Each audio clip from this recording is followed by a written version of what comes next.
Ujamaa, Ujamaa, I want to jama with you. Ujamaa, Ujamaa, Ujamaa, Ujamaa, Ujamaa, Ujamaa, Ujamaa, and I hope you like Ujamaa too. Okay. All right. EMO tap. Peace, family. Apparently, I was challenged to a singing battle. Yeah, I declined. You know damn well I ain't gonna win no singing battle. Shout out to Harsh Reality Podcast though. All right, so what are we doing? Education for self-reliance. This one's a long one.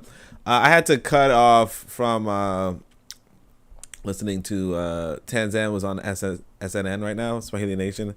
So you guys check it out. She was talking about African leadership last night, and like youth, like young leaders, and of course today she talked again. I'm like she ain't getting no sleep or something, but you guys make sure you check it out because like the conversation is going right now, and it sounds like really good. But I want to read through this thing so that we can just get it out of the way, more or less. I could say I've been there, done that, got the T-shirt, and you guys, and there's proof. Some people say that they read books. There's no proof that they read the books. I'm joking. There's proof. But anyway, we're gonna just go through this because this one's a long one. But shout out to everybody who's here or who's joining later, and of course you get the gift of the music later on. And just for those who don't know, I'm Oni. I've written books, and I intend to write more. I just want to read. Sometimes you gotta like advice is you read maybe 10 books before you write one. You know what I mean? 10 relevant books. But anyway, let's go. Education for self-reliance. So this is Julius Nyerere. That's it. Yeah. So since long before independence, the people of this country, under the leadership of Tanu, have been demanding more education for their children. But we have never really stopped to consider why we want education. What is its purpose? What its purpose is. Therefore, although over time there has been various criticisms about the details of curricula provided in school, we have not until now questioned the basic system of education which we took over at the time of independence. We were never done. Sorry, I'm like reading really bad today. We have never done that because we have never thought about education except in terms of obtaining teachers, engineers, administrators, etc. Individually and collectively, we have in practice thought of education as a training for the skills required to earn high salaries in the modern sectors of our economy. So, he's telling you, look, education, what is it? What is it? What is its purpose? For the most part, we think of education as training for the skills required to earn high salaries in modern sectors of our economy. And this is the same way that we think of it in the Western nations, right? So it is now time that we looked again at the justification for a poor society like ours spending almost 20% of its government revenues on providing education for its children and young people and began to consider what that education should be doing. For in our circumstances, it is impossible to devote 147 million shillings, Kenyan shillings, every year to education for some of our children while others go without, unless its result has a proportionate relevance to the society we are trying to create. Okay? We're paying for the education. The educational system in different kinds of societies in the world have been and are very different in organization and in content. They are different because the societies providing the education are different, and because education, whether it be formal or informal, has a purpose.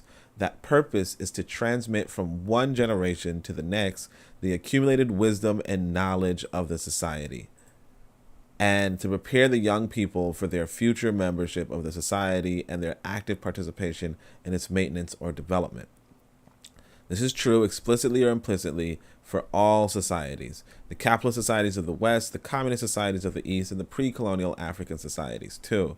The fact that pre-colonial Africa did not have schools except for short periods of initiation in some tribes did not mean that the children were not educated. They learned by living and doing. In the homes and on the farms, they were taught the skills of the society and the behavior expected of its members. They learned the kind of grasses which were suitable for which purposes, the work which had to be done on the crops, or the care which had to be given to animals by joining with their elders in this work.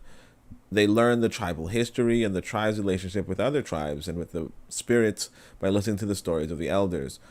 Through these means, and by the custom of sharing to which young people were taught to conform, the value of the societies were transmitted. Education was thus informal. Every adult was a teacher to a greater or lesser degree, but this lack of formality did not mean that there was no education, nor did it affect its importance to the society. Indeed, it may have made the education more directly relevant to the society in which this child was growing up. We check the comments. No comments. No viewers either. Okay. But it's all good, fam. In Europe, education has been formalized for a very long time. An examination of its development will show, however, that it has always had similar objectives to those implicit in the traditional African system of education. That is to say, formal education in Europe was intended to reinforce the social ethics existing in the particular country and to prepare the children and young people for the place they will have in that society. The same thing is true of communist countries now. The content of education is somewhat different from that of Western countries, but the purpose is the same: to prepare young people to live in and to serve the society and to transmit the knowledge, skills, and values and attitudes of that society. Wherever education fails in any of these fields, then the society falters in its progress, or there is social unrest as people find that their education has prepared them for a future which is not open to them. You know, like I said, you guys listen to Tanzan. She was just talking about how, you know, kids are, you know, young people are going to study at school, and then when they finish their studies, they can't find jobs. And she's like, hey, they feel anger about that. And this is a recurring theme everywhere. Now, I can admit, when I was doing astrophysics, I had this white classmate. She was in the PhD program too. Or I think she was in the master's program or something like that. And she's like, yeah, you know, she just went back to school because even though she was out there doing, you know, the physics or whatever, she couldn't find a job. And I'm like, this is a white lady from Europe, you know? And it got me thinking, like, just a black guy. But, because I was just capping back then. But, realistically, I didn't want to be in school anymore. But, just a nice reminder that, you know, the world is not necessarily clamoring for astrophysicists. You know what I mean? The same thing is true of communist countries now. Let me read this again, though. The content of education is somewhat different from the Western countries, but the purpose is the same: to prepare young people to live in and to serve the society and to transmit the knowledge, skills, values, and attitudes of the society. Wherever education fails in any of these fields, then the society falters in its progress, or there's social unrest of people that find that the education has prepared them for a future which is not open to them. So, you know, again, you want to prepare young people to live and to serve the society. You understand? So let's keep going. Colonial education in Tanzania and the inheritance of the new state. So the education provided by the colonial government in the two countries which now form Tanzania had a different purpose. It was not designed to prepare young people for the service of their own country. Instead, it was motivated by a desire to inculcate the values of the colonial society and to train individuals for the service of the colonial state. Okay? Bingo. In these countries, the state interest in education, therefore... Hold on a second, I'm just getting a notification that I'm live. All right. In these countries, the state interest in education, therefore, stemmed from the need for local clerks and junior officials. On top of that, various religious groups were interested in spreading literacy and other education as part of their evangelical work. This statement of fact is not given as a criticism of the many individuals who worked hard, often under difficult conditions, in teaching and in organizing educational work, nor does it imply that all the values these people transmitted in the school were wrong or inappropriate. What it does mean, however, is that the educational system introduced into Tanzania by the colonialists were modeled on the British system, but with even heavier emphasis on subservient attitudes and on the white-collar skills. Inevitably, too, it was based on the assumption of a colonialist and capitalist society. It emphasized and encouraged the individualistic instincts of mankind instead of his cooperative instincts. It led to the possession of individual material wealth being the major criterion of social merit and worth. This meant that colonial education induced attitudes of human inequality and in practice underpinned the domination of the weak by the strong, especially in the economic field. Colonial education in this country was therefore not transmitting the values and knowledge of Tanzanian society from one generation to the next. It was a deliberate attempt to change those values and to replace traditional knowledge by the knowledge from a different society. It was thus a part of a deliberate attempt to effect a revolution in the society. It was thus a part of a deliberate attempt to effect a revolution in the society, to make it into a colonial society which accepted its status and which was efficient adjunct to the governing power. Its failure to achieve these ends does not mean that it was without an influence on the attitudes, ideas, and knowledge of the people who experienced it, nor does that failure imply that the education provided in colonial days is automatically relevant for the purpose of a free people committed to the principle of equality. So he's really like going, like he's giving a really thorough look at what the colonial education was and what its purpose was. And he's saying that even if it didn't like absolutely create that quote unquote revolution, of, you know, just making a people into colonial subjects permanently, it still had a lasting impact, right? So the independent state of Tanzania, in fact, inherited a system of education which was in many respects both inadequate and inappropriate for the new state. It was, however, its inadequacy which was most immediately obvious. So little education had been provided that in December 1961, we had too few people with the necessary educational qualifications even to man the administration of government as it was then, much less undertake the big economic and social development work which was essential. Neither was the school population in 1961 large enough to allow for any expectation that this situation would be speedily corrected. On top of that, education was based upon race, whereas the whole moral case of the independence movement has been based upon a rejection of racial distinction. So, you know, and this is the thing I want us to grasp, you know, just in regards to when we talk about nation building or we talk about where Africa failed, you know.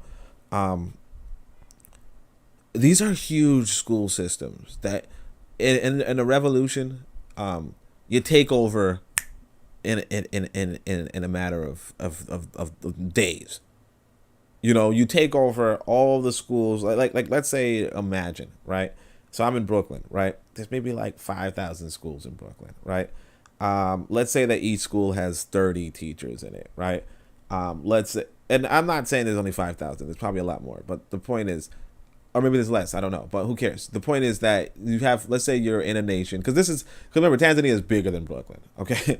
So you're in a system with 5,000, let's just say you're in a country with 5,000 schools, right? Each school has 30 teachers, right? So 30 times 5,000, you could say is 150,000 teachers, okay?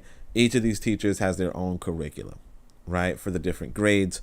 And of course, let's go back to 5,000. Each school has, let's say, so you have 30 teachers. Let's say you have, let's write for East. Let's say you have 1,000 students each school, right? You know, for each grade, right? No, not for each grade, but for all grades put together, right? 5,000 times 1,000, right, is 5 million. So you have 5 million students, right? And you just take over, you're now responsible for the education of 5 million students. You're responsible for the pay and the curriculum now of I don't remember the number now, but 150,000 teachers, right? You overnight, you have no experience in the administration of all these school systems, because what happens is that, you know, let's say you had a Department of Education. Everybody in the Department of Education, either you kick them out or you keep them there, right? Now you kick them out, and so now everybody's answering to the Department of Education that's now undermanned, understaffed, and nobody there even qualifies. And so the question becomes, and of course you're the president or what have you, and you have to deal with trade deals, you have to deal with wars, you have to deal with this sort of stuff. So you leave somebody else in charge of this education department, right? I mean, obviously you have some sort of role, you tell them to report to you, but it's not the most pressing issue for you, because you're dealing with the fact that you just won a war. You know what I'm saying? You just won a war. There are people who are dead. There are people who are dying. There are people who are complaining. People who don't have water in certain sections. There are people who don't have food in certain sections. There's people whose houses were burned down. There's people who's blah, blah, blah, blah, blah. There's a lot of things coming at you, right? You tell the Department of Education. You say, hey, look, you know, Educate the kids. Just fucking educate it. Just do it, right? Are they gonna just like, okay, let's revamp the whole system? You know, and they could. They could. But the other possibility is that they won't just revamp. Oh yes, first grade education, second grade education, third grade. Like, where did this person come from? Where is this person in charge of your Department of Education? Where were they educated? Are they even educated? Let's say they were one of these village boys, you know, with the informal education that just got everything, you know, everything was kind of just raised with them, you know. So this person with the informal education, you know, all they did was, you know, listen to stories from the elders and so on and so forth. Now you're telling them, you know, because they fought a good battle in thing, you know, they fought a good battle, right? They survived, you know, because like, let's say, you know, I'm in the revolutionary effort and this guy's in the revolutionary effort, and then when the bullets are flying, you know, I say, hey man, get back, you know, and he like, you know, jumps up and I'm like, no, watch out, push him down, and I get dead. So I might have been the qualified guy, right? But you know, the freaking battle was going. I didn't want to see some man just die recklessly, and I died recklessly. Boom, whatever, right? So now he's in charge of this educational format. You think that he's going to be able to put down the curriculum for 5,000 schools? And there's a curriculum that's already there and already working. What is he supposed to do? Now he goes read line by line. Oh yeah, well, the colonial guys are like, oh well, we're going to teach history from this book. We're going to teach math from this book. We're going to teach so on and so forth. And so what is he supposed to do? Put it on pause and write his own books? You know, the other day I thought about writing a math textbook. But here's what I want to tell you guys. If you don't write your own math textbooks and you use Wazungu's math textbook, or I'll tell you this. When I was in university, the professor at the time was teaching, was writing a cosmology textbook, right? And yeah, like that's what it is. Like inside of the textbook, they would put down a bunch of things that were pro Greek, pro Western, pro that. Just put it in. And that's fine. But the thing is this, that now if we were to use that cosmology textbook in Africa, we're going to get the propaganda on top of the science. I'm telling you, that the system runs deep. The white colonial mentality runs deep. And what we have to understand is that it probably wasn't going to be easy to just overthrow them right away. Okay? It probably wasn't going to be easy. We tried, but it's probably not going to be easy because we weren't like essentially you just can't do it overnight. You can't just take over another nation overnight, although you should and you have to. It's not like you're going to make a seamless transition from a colonial capitalist nation into a anti-colonial socialist, if that's your goal, socialist nation, and that's okay, But I'm just saying we just have to be a little easier on our ancestors in that regard. But let's keep going. Actions since independence. So the three most glaring faults of the educational inheritance has already been tackled. First, the racial distinctions within education were abolished. Complete disintegration of the separate racial systems was introduced very soon after independence. See that? And discrimination on the grounds of religion was also brought to an end. A child in Tanzania can now secure admittance to any government or government-aided school in this country without regard to his race or religion, and without fear that he will be subject to religious indoctrination as the price of learning. So, again, you had 5,000 schools. Some of them were religious schools. Some of them were all white schools. Now you open them up, and now remember, you still have those 150,000 teachers. So you had a teacher who, before the revolution, was a white woman teaching white kids white supremacy, right? Or white superiority, right? And then next year, they keep the same teacher, okay? Or they take a black teacher and give them the same textbooks, same curriculum, and they say, okay, teach these students. Or you got one of the 5,000 schools was like the missionary school, the white church. You say, okay, now instead of teaching only black kids or instead of teaching, whatever, now you teach this. Now she's the same Christian lady she was last year. Okay? But now you're just telling her from Dar es Salaam or whatever, right? Tanzania's gonna be on me. Tanzania's gonna be on me. She was saying I say Nyerere differently how I say it. So she says I say Nyerere. Now, when y'all ever heard me say Nyerere? And she's like, shit, y'all, and you're like, what are you talking about? But anyway, but yeah. So I do say Nkrumah though. But anyway, what I would say is this. So what were we saying? Oh yeah. So the schools. What do we say? The schools. Yeah. So what I know I got distracted by that. But what I would say is that, yeah, you know, you're going to give orders from Dar es Salaam. I don't know the capital. I'm not going to hold you guys. And you're going to do that expecting that everything is going to change overnight. That this person who just lost a war and still has authority is going to change overnight. And that's really like the issue. I'll tell you guys this. In America, after the revolution, everybody that was pro-British lost their positions. Okay? Everybody that was pro-British when the Americans did their revolution lost their position. So, and y'all see this. I said, what number did I say? I think I said 150,000 students. I said 5,000. Let me see. I said 5,000, and then I multiplied by a million. So I said it was 5 million students. Okay, so they say they had 490,000. So he's going to tell you this. Secondly, there has been a very big expansion of education facilities available, especially at the secondary school and post-secondary school level. In 1961, there were 490,000, so that's 500,000 children attending primary school. So that's only primary school, though. In Tanganyika, the majority of them only going up to Standard 4. In 1967, there was 125,000 children attending such schools. And increasingly, there will be a full 7-year primary schools. In 1961, too, there was 11,000 children in secondary school, only 176 of whom were in Form 6.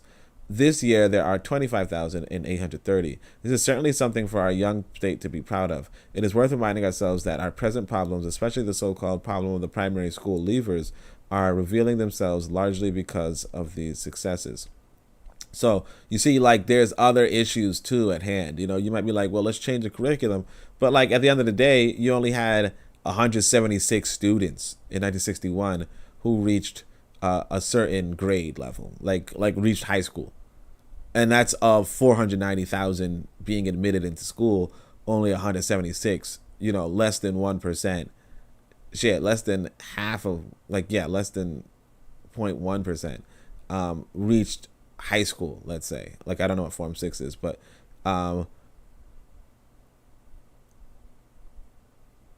something like that. Yeah. Yeah. Because like basically what you would want. Well, I mean, it's hard to tell, but you guys get what I'm saying. Because he didn't like put down a particular grade level in primary school, so I don't know how many. But the point is that, you know, you had like this many, like basically the size of the grade at the end of the year was 176 when it should have been like, let's say 1/7 of this. So you could say, oh, that's actually pretty easy. So you could say 70,000, right? So you could say there's 70,000 students in one grade in primary school. Let's pretend, right? Let's say the primary school is 7 years because he says full 7-year primary. So you have 70,000 students who come in and only 176 who reach the last grade. You get what I'm saying? And so that's a huge problem, right? But that being a huge problem, what do you do? You know, like you could be like, well, let's change the curriculum, make the curriculum. Ain't nobody even taking the curriculum. You know? And then you have all these teachers and then what do you say? You're like, which of the teachers are going to keep the students? Which of the teachers are not going to keep the students? It's a really complicated mess of a problem that, you know, some of us, you know, we like to sit back and be like, well, the way how we should have fixed it. And it's like, ain't no way you was going to fix it. And not to say ain't no way you was going to fix it, but it's really like it's kind of like what they call I think Monday morning quarterbacking, something like that, right? Or Monday evening quarterbacking, Monday quarterbacking, something like that. The idea is that on Sunday, you know, you have the sports game, and then on Monday, everybody tells people how they would have done the sports game, and it's like, well, yeah, if you know the result, you might do a little better. Like if you know Team A was going to lose, then you might do a little better. And you can tell I'm a mathematician when I say team A instead of like some actual team. Anyway, all right, whatever. Let's get going. Let me see what the comments are like. Comments, no comments. All right. And this one's a long one too, you know? But the third action we have taken is to make the education provided in all our schools much more Tanzanian in content. So look at this. No longer do our children simply learn British and European history. Faster than would have been thought possible, our university, college, and our institutions are providing materials on the history of Africa and making these available to our teachers. Our national songs and dances are once again being learned by our children. Our national language has been given the importance in our curriculum which it needs and deserves. Also, civics classes taken by Tanzanians are beginning to give the secondary school pupils an understanding of the organization and aims of our young state. Secondary school pupils an understanding of the organization and aims of our young state. Yeah, see, that's good. And these and other ways, changes has been introduced to make our education system more relevant to our needs at this time when there is so much general and justified questioning of what is being done. It is appropriate that we should pay tribute to the works of our teachers and those who support the work in the ministry and the Institute of Education, the university, college, and district council. So you already see, like, this is like he's saying, look, use the schools as a propaganda outfit. That's what Wazungu was doing. That's what we should be doing. And he does it like, if you want a master class, this is like, you go to Nyerere, okay? When you want a master class, you go to Nyerere. The way how, like, again, he unites not only two countries, but he unites his people well. You know, right now in Nigeria, you'll find like Africans at each other's throats, like still ethnic and, you know, quote unquote tribal, you know, to this day. You know, I'm a Igbo, you know, I'm a Yoruba, I'm Fulani, you know, to this day at each other's necks. You don't see that in Tanzania. You know? Now, of course, you know, there's different ways to say Tanzania. Some people say Tanzania. Yeah, I like how that sounds, but I'm not going to say it that way. Tanzania. All right. Yet all these things I have mentioned are modifications of the system we have inherited. Their results have not yet been seen. It takes years for a change in education to have its effects. The events of 1966 do suggest, however, that a more thorough examination of the education we are providing must be made. It is now clearly time for us to think seriously about this question. What is the educational system in Tanzania intended to do? What is its purpose? Having decided that, we have to look at the relevance of the existing structure and content of Tanzanian education for the task has to do. In light of that examination, we can consider whether, in our present circumstances, further modifications are required or whether we need a change in the whole approach. So what kind of society are we trying to build? Only when we are clear about the kind of society we are trying to build can we design our educational service to serve our goals. But this is not now a problem in Tanzania.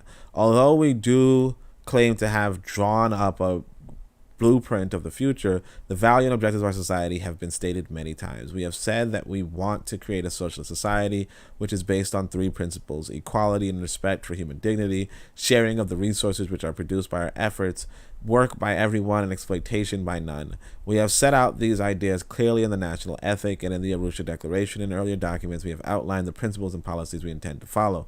We have also said on many occasions that our objective is greater African unity, and that we shall work for this objective while in the meantime defending the absolute integrity and sovereignty of the United Republic.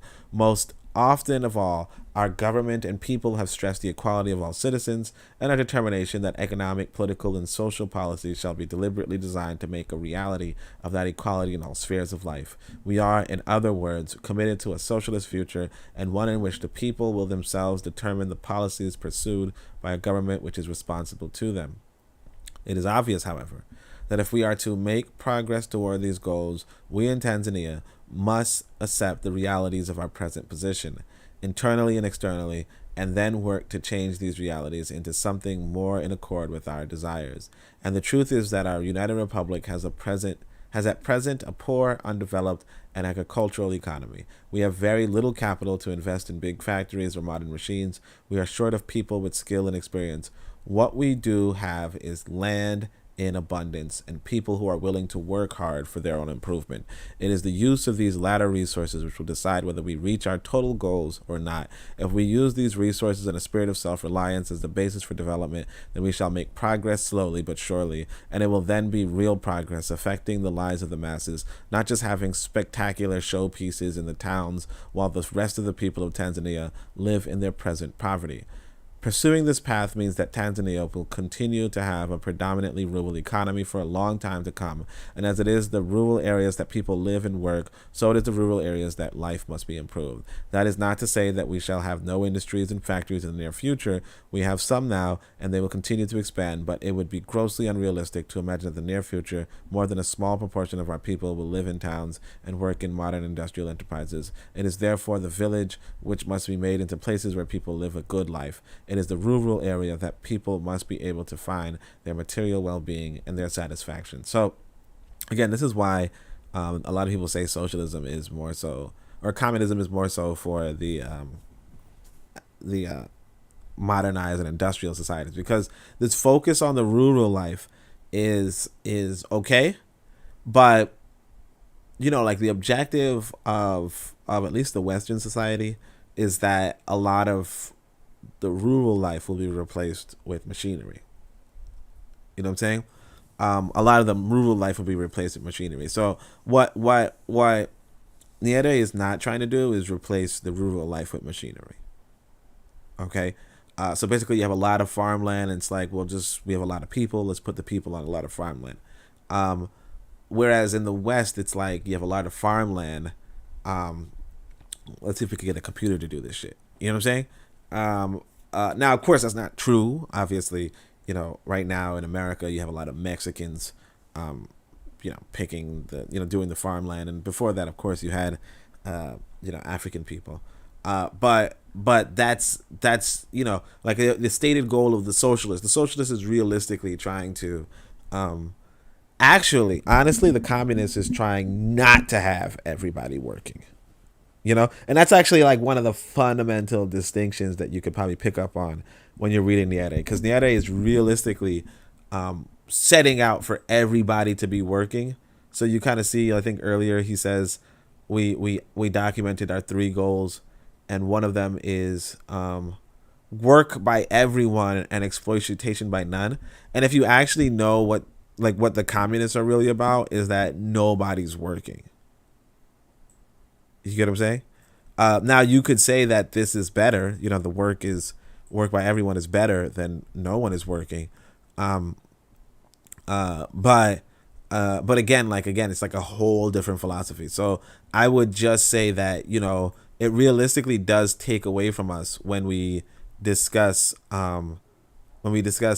socialism and communism, and we're not necessarily realistically socialist or communist, because what it does is it makes us automatically recoil or disagree, and yet it's a thing. So what's interesting is that I see that there's 2 comments, but I only see 1 on the screen, which is, and I couldn't fix it. Apparently the live chat is just not going to show up on the screen automatically. But in the live chat, Tcom, so make sure you guys switch to live chat in case there's top chats and live chat, and top chat kind of hides people's comments for some, randomly. But live chat kind of doesn't. So let's see. Tcom says, China does the same thing with their schools and even their media. Those are their premier pro-China propaganda mediums. They're not afraid to reduce Western media consumption either. Yeah, China gets a lot of props for that. What happens with us is that, again, we don't really seem to grasp that, the schools, the public school system is what it is. I don't have my son in the public school system, and I'm telling you, he is so unlike the other kids. It's almost ridiculous. He doesn't even harbor hostility from injustices, because he doesn't even identify things as injustices, in the sense that there was this kid. So there was, like I said, there's 2 kids. There's 3 kids, my son, 2 other kids, right? And so my son's on this bridge or something, right? How on playgrounds they have higher land places, right? and he has like this bubble machine or something like that, right? Like this like he got one of those cheap little, bottles that you dip it in, you do bubbles or whatever, right? And so he's playing with it, whatever. Eventually he's following this one kid, like this little mulatto kid, and the mulatto kid is like, stop following me. But my son is even like he's not even like, like he doesn't, because he was just playing with the kid earlier, right? And the kid was playing with him and following him and all that kind of stuff, so he was just doing a normal thing. Anyway, so eventually my son like gives the kid the bubbles to play with, because the kid was playing with the bubbles before. My son liked that, right? Then he's like, the kid is holding the bubbles over the bridge like he's going to dump it, and my son's just standing there. And then there's this little Jew girl who was next to him, was like, don't dump it. And the kid goes to the, looks at the Jew girl, is like, you sure? And she's like, yeah, dump it.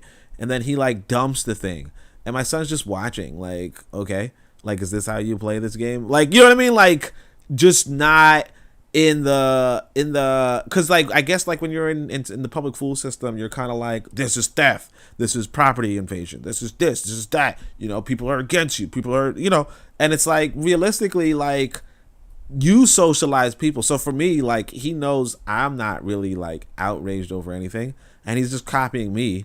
And so like my limit, like my discipline, my observation skills, he just takes up on that, and he's like, that's his culture, that's his custom, not to be but more or less just like watch and learn the world. Of course I do call him over and tell him, you see, this is the lesson, man, don't trust these mulattoes, whatever, right? Don't trust these fucking Jews either, right? Don't trust white people, right? But it is what it is. Learning curve says basically we have to start somewhere, and we cannot skip developmental steps. No, we cannot skip developmental steps, period. But also, like, yeah, we have to recognize, when Wazungu's pushing their development on us, So let's see. Appreciate y'all for coming through. Pursuing this path means that Tanzania. So I don't know. Did I read this part? People live in their present poverty. Oh yeah.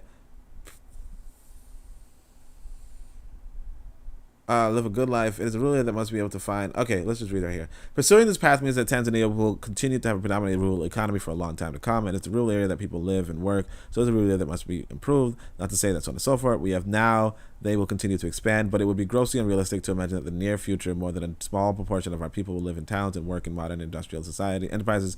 It is therefore the villages which must be made into places where people live a good life. In the rural area, that people must be able to find their material well-being and their satisfaction. Yeah. The improvement in village life will not, however, come automatically. It will come only if we pursue a deliberate policy of using the resources we have, our manpower and our land, to the best advantage. This means people working hard, intelligently, and together. In other words, working in cooperation.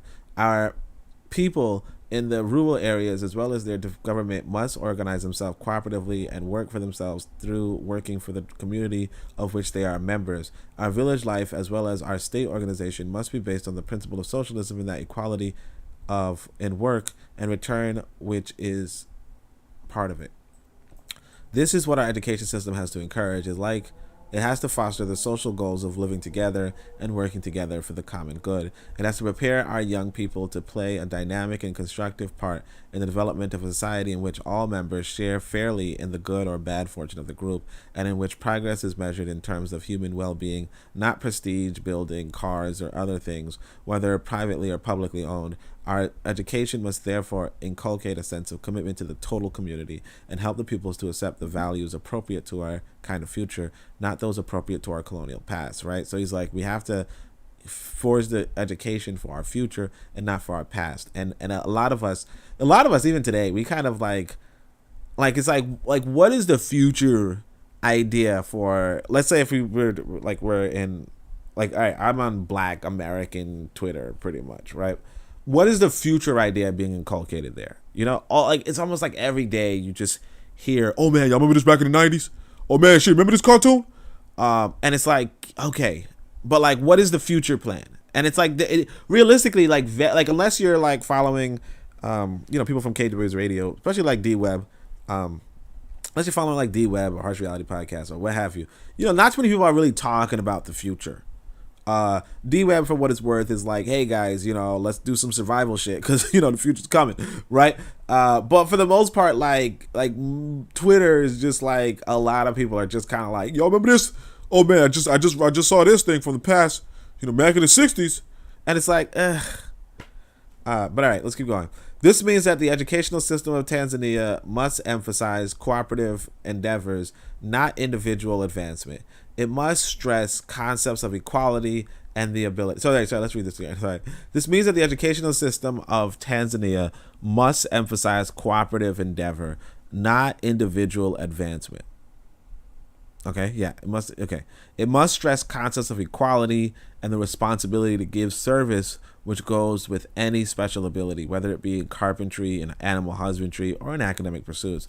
And in particular, our education must counteract the temptation to intellectual arrogance, for this leads to the well-educated despising those whose abilities are non-academic or who have no special ability but are just human beings. Such arrogance has no place in a society of equal citizens. It's pretty interesting. Yesterday, I think I read Asara Motep was going to go up and do a podcast on the reply to the reply of basically by Dr. Obadele Kambon, right? And so he was actually levying this kind of he was like, why is it that Obadele Kambon was kind of like talking down to his colleagues, and so it was just an interesting listen. It was a long listen.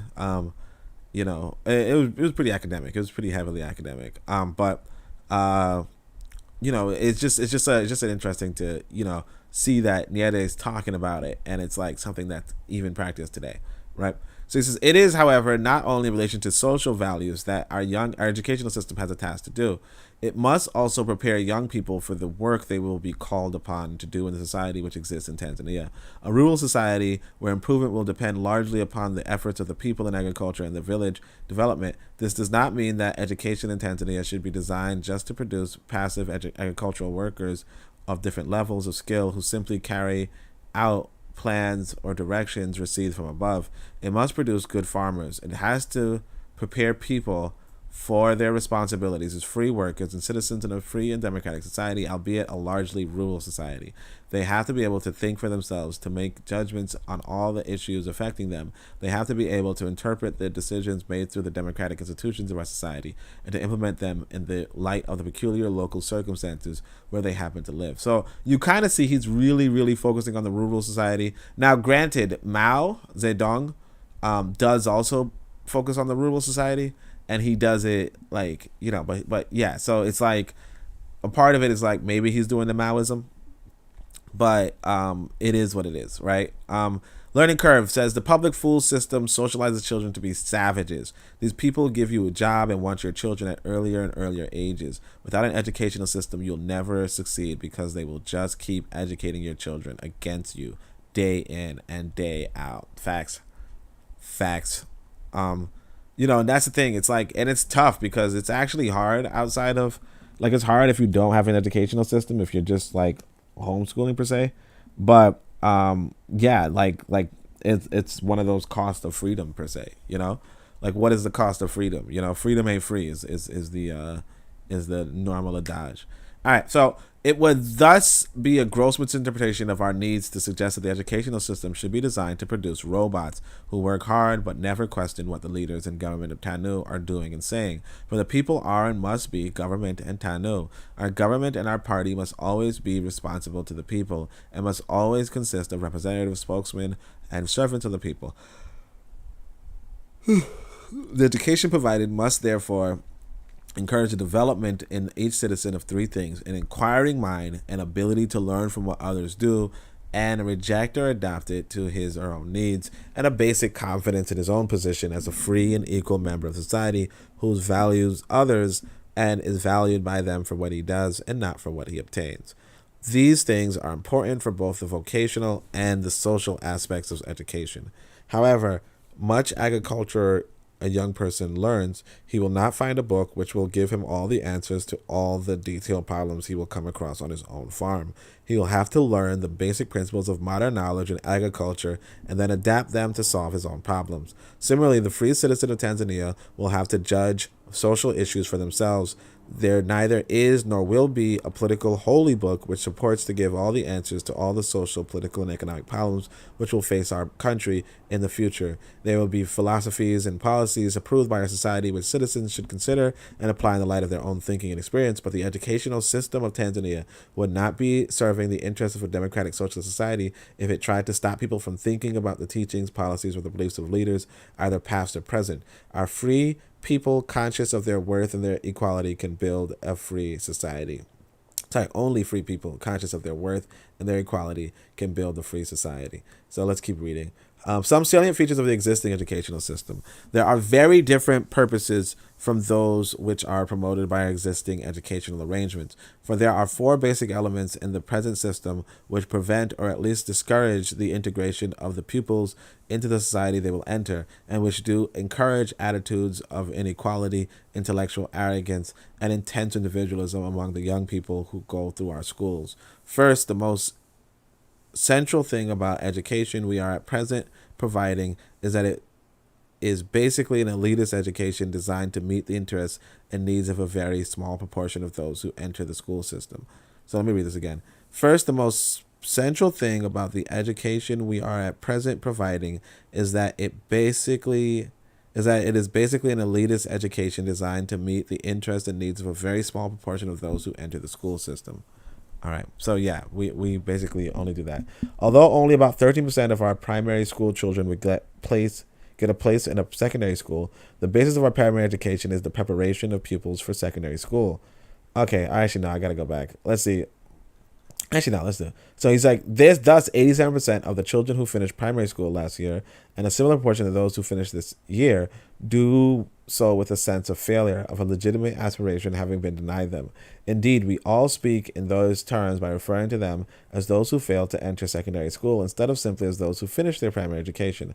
On the other hand, the other 13% have a feeling of having deserved the prize, and the prize that they and their parents now expect is high wages, comfortable employment in towns, and secondary status in the and personal status in the society. The same process operates again at the next highest level when entrance to university is the question at hand.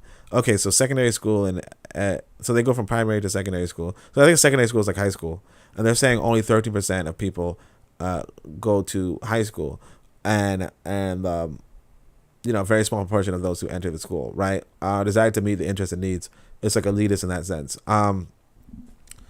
So I mean, again, I feel like this might not be a real problem. I mean, obviously you'd want a society that accommodates for more than 13% per se, but like, what if it's like, what if we were saying 13% were the only people who had the rigor? You know what I mean? Or like if it could really realistically accommodate for 20%, but like the other 80% couldn't read still, And obviously, I would go to what Barbara Sizemore said, which was, I think she was quoting Dr. Clark, actually, who said that if a school, I think she was quoting Dr. Woodson, but I think she was saying that if a student can't learn, then we have to like get to the teacher as to why they can't learn. But like sometimes, like realistically, some people like won't learn. That's another thing. But let's see. So in other words, the education now provided is designed for the few who are intellectually stronger than their fellows. It induces among those who succeed a feeling of superiority and leaves the majority of the others hankering after something that they will never obtain. It induces a feeling of inferiority among the majority and can thus not produce either the egalitarian society we should build, nor the attitude of mind which are conducive to an egalitarian society. On the contrary, it induces the growth of a class structure in our country. So, see what I'm saying? Like, this is the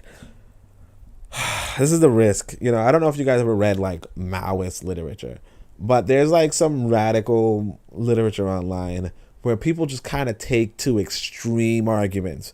And so this is kind of an extreme argument. You have people of different intellectual ability for whatever reason. And instead of that's kind of something you would celebrate. Like for instance, when I was in and actually this sounded kind of weird, but anyway, when I was in high school, no, when I was in elementary school, I was like the top math student. You know, like I was up there with the other top math students. But like, not like some kids didn't get math, and if they felt a personal failure on that, that's one thing. But you know, the idea that I shouldn't like have gone to a more prestigious school, for instance, than somebody who didn't even understand math, like it doesn't really add up. Like, I mean, particularly if it were the school were preparatory for like a career in mathematics. You know what I mean? Like yeah, yeah, again, if it's like in school or in subject matters, you want to progressively give people more difficult things that they can handle. Now, I'm not really of the belief that kids cannot be good at math, as much as like I am privy to the idea that it's probably the school system that's making kids bad at math. Like, I'm not. That's not even like opinion per se, as much as it's pretty factual. And for those of you who don't know about that, I want you guys to look at this movie. I can't remember the sister's name, but there's this sister who it's a sister, but a sister who does this movie. She's in this movie where basically she just takes a bunch of kids and like educates them. But it's like based off a real story.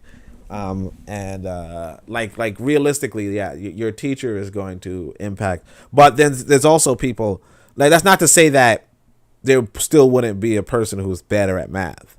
You know what I mean? It's just that I don't think that people would fail at like basic math like we already see them doing. You know, because like even now, like my son is like he's not the best socially, but like this guy is doing multiplication.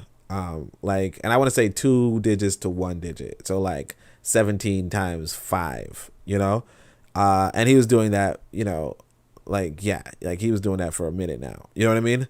And he's like a baby. You know what I mean?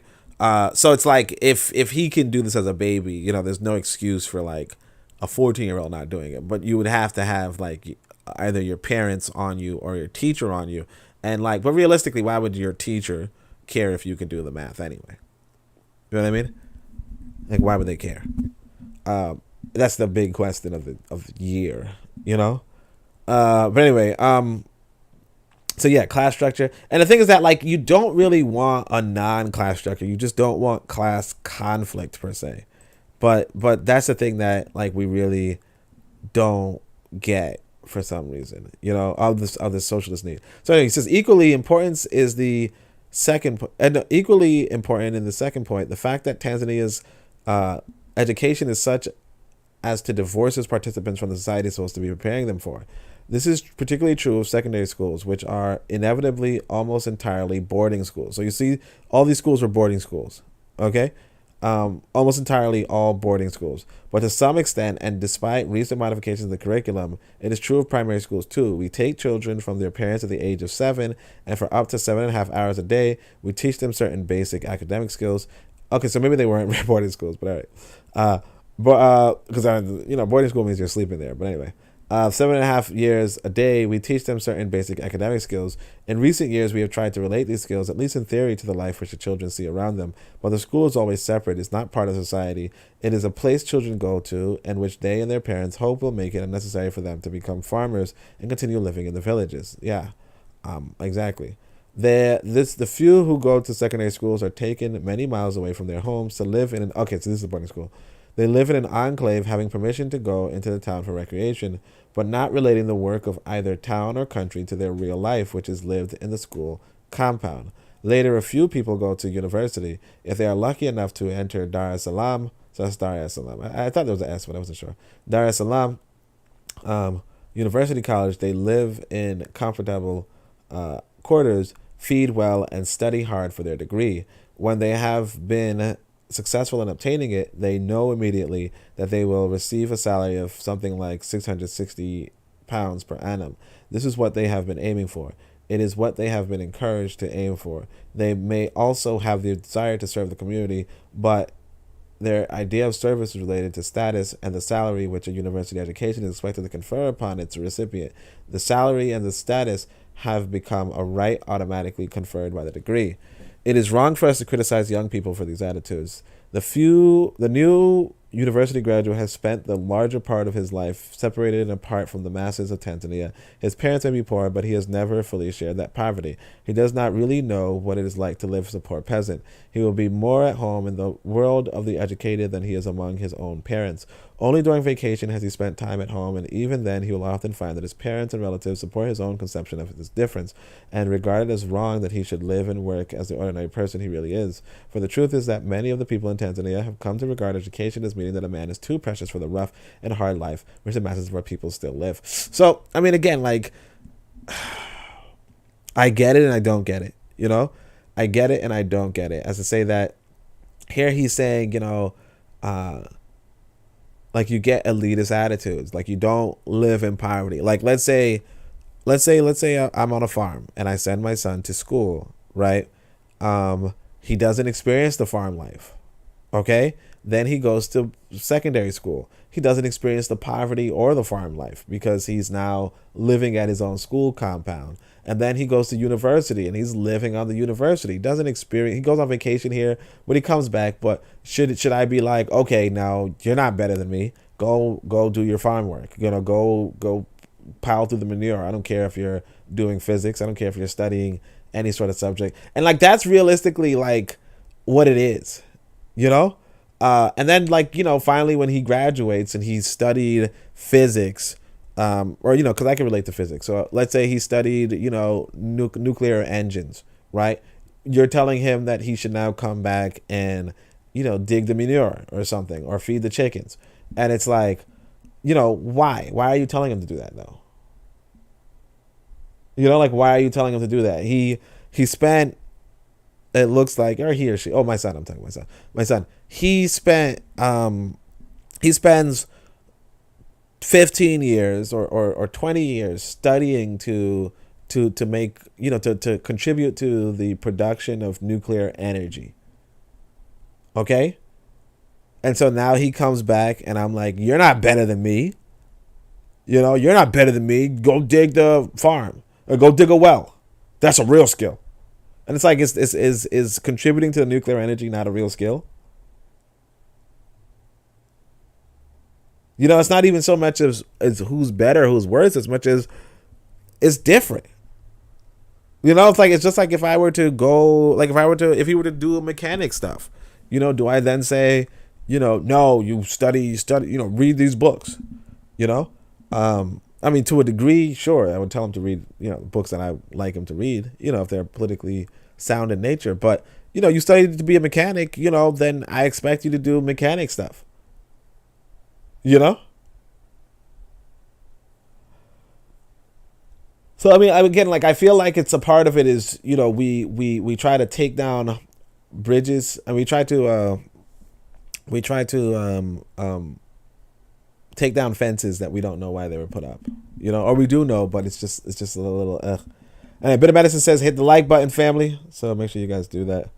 You don't want bit of medicine to say it again. All right. So the third point is that our present system encourages school pupils in the idea that all knowledge which is worthwhile is acquired from books or from educated people, meaning that those who have been through a formal education, the knowledge and wisdom of other old people is despised, and they themselves regard as being ignorant and of no account. Indeed, it is not only the education system which at present has this effect. Government and party themselves tend to judge people according to whether they have passed school certificate, have a degree, etc. If a man has these qualifications, we assume he will fill a post. We do not wait to find out about his attitude, his character, or any other ability except the ability to pass examinations.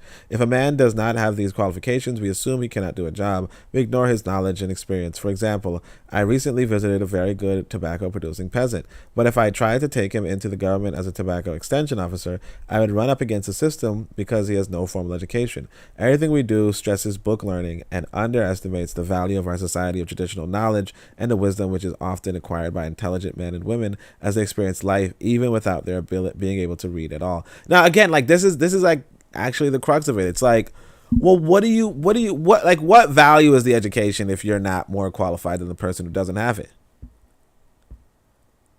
You know, what value is the education then?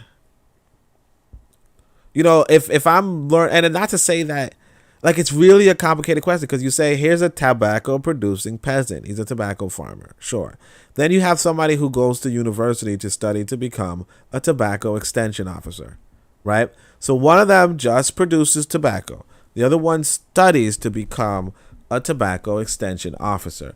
And what Nyerere wants you to believe is that the person who studied to be a tobacco extension officer would not be as good at the job of the tobacco extension officer as the tobacco producing peasant.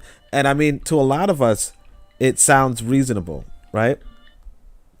To a lot of us, it sounds reasonable in the sense that, maybe the tobacco producing peasant has a paradigm or experience or some sort of view that should be put into the government office, right? But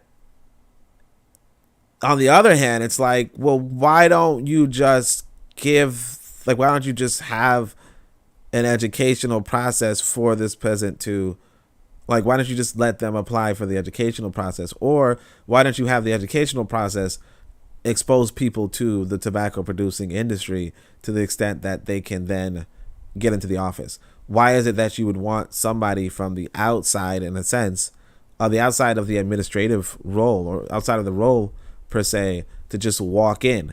And then who's to say that they're qualified, based off of like no qualifications?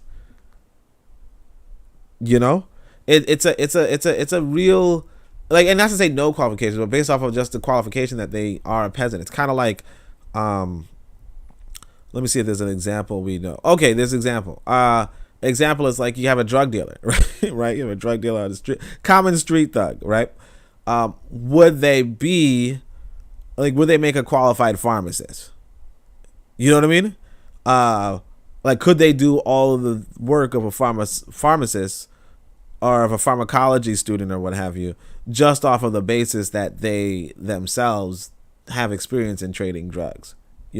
Like, I think that you could add to your experience, hey, I used to be a tobacco producing peasant, but I don't know if I would say that in and of itself, just that experience alone, is enough to say, yes, you can be, like, you should be the freaking officer. Like, you should be responsible with the whole task of this particular employment, because you would expect that the employment is not simply just producing, just like the drug dealer might simply exchange drugs for money, but the pharmacist obviously also probably makes drugs or packages drugs or follows health and safety standards, and like, there's a lot of courses and classes on the health and safety standards or the expiration dates and that kind of stuff, and this guy is Nyerere is like, this guy probably can't even read. The tobacco farmer, the tobacco peasant probably couldn't even read. But it's like, I imagine there's a lot of paperwork here, a lot of law, like, it's just kind of like, I get what he's saying, but I mean, I would like, personally, I would have kept that in the draft. You know what I mean? Like, I mean, it's a good sentiment, but I would have articulated that, like, I just wouldn't have. It just does it. It sounds good, but that's it. Anyway, yeah, learning curve says the drug dealer is good at sales and distribution, and so, like, that's like, without a doubt, you wouldn't doubt that they're good at sales and distribution. It's just a matter of, is that all the pharmacist does? Like this is, the tobacco producing peasant. Like, sure, you're probably really good at producing tobacco, but is that all the tobacco extension officer does? You know what I mean? Like, it seems better that if you're really good at producing tobacco, that you would just be a tobacco producing peasant. You know what I mean? Like, you just be a tobacco farmer. Why would you be the extension officer, whatever that is? Like, it seems like maybe there's something more to the extension officer than just producing tobacco. Or in other words, this person already has the right job, and like, making them into this job, it's not really clear why, just off of the basis of already having it. It's like the drug dealer already does drug deals. You know what I mean?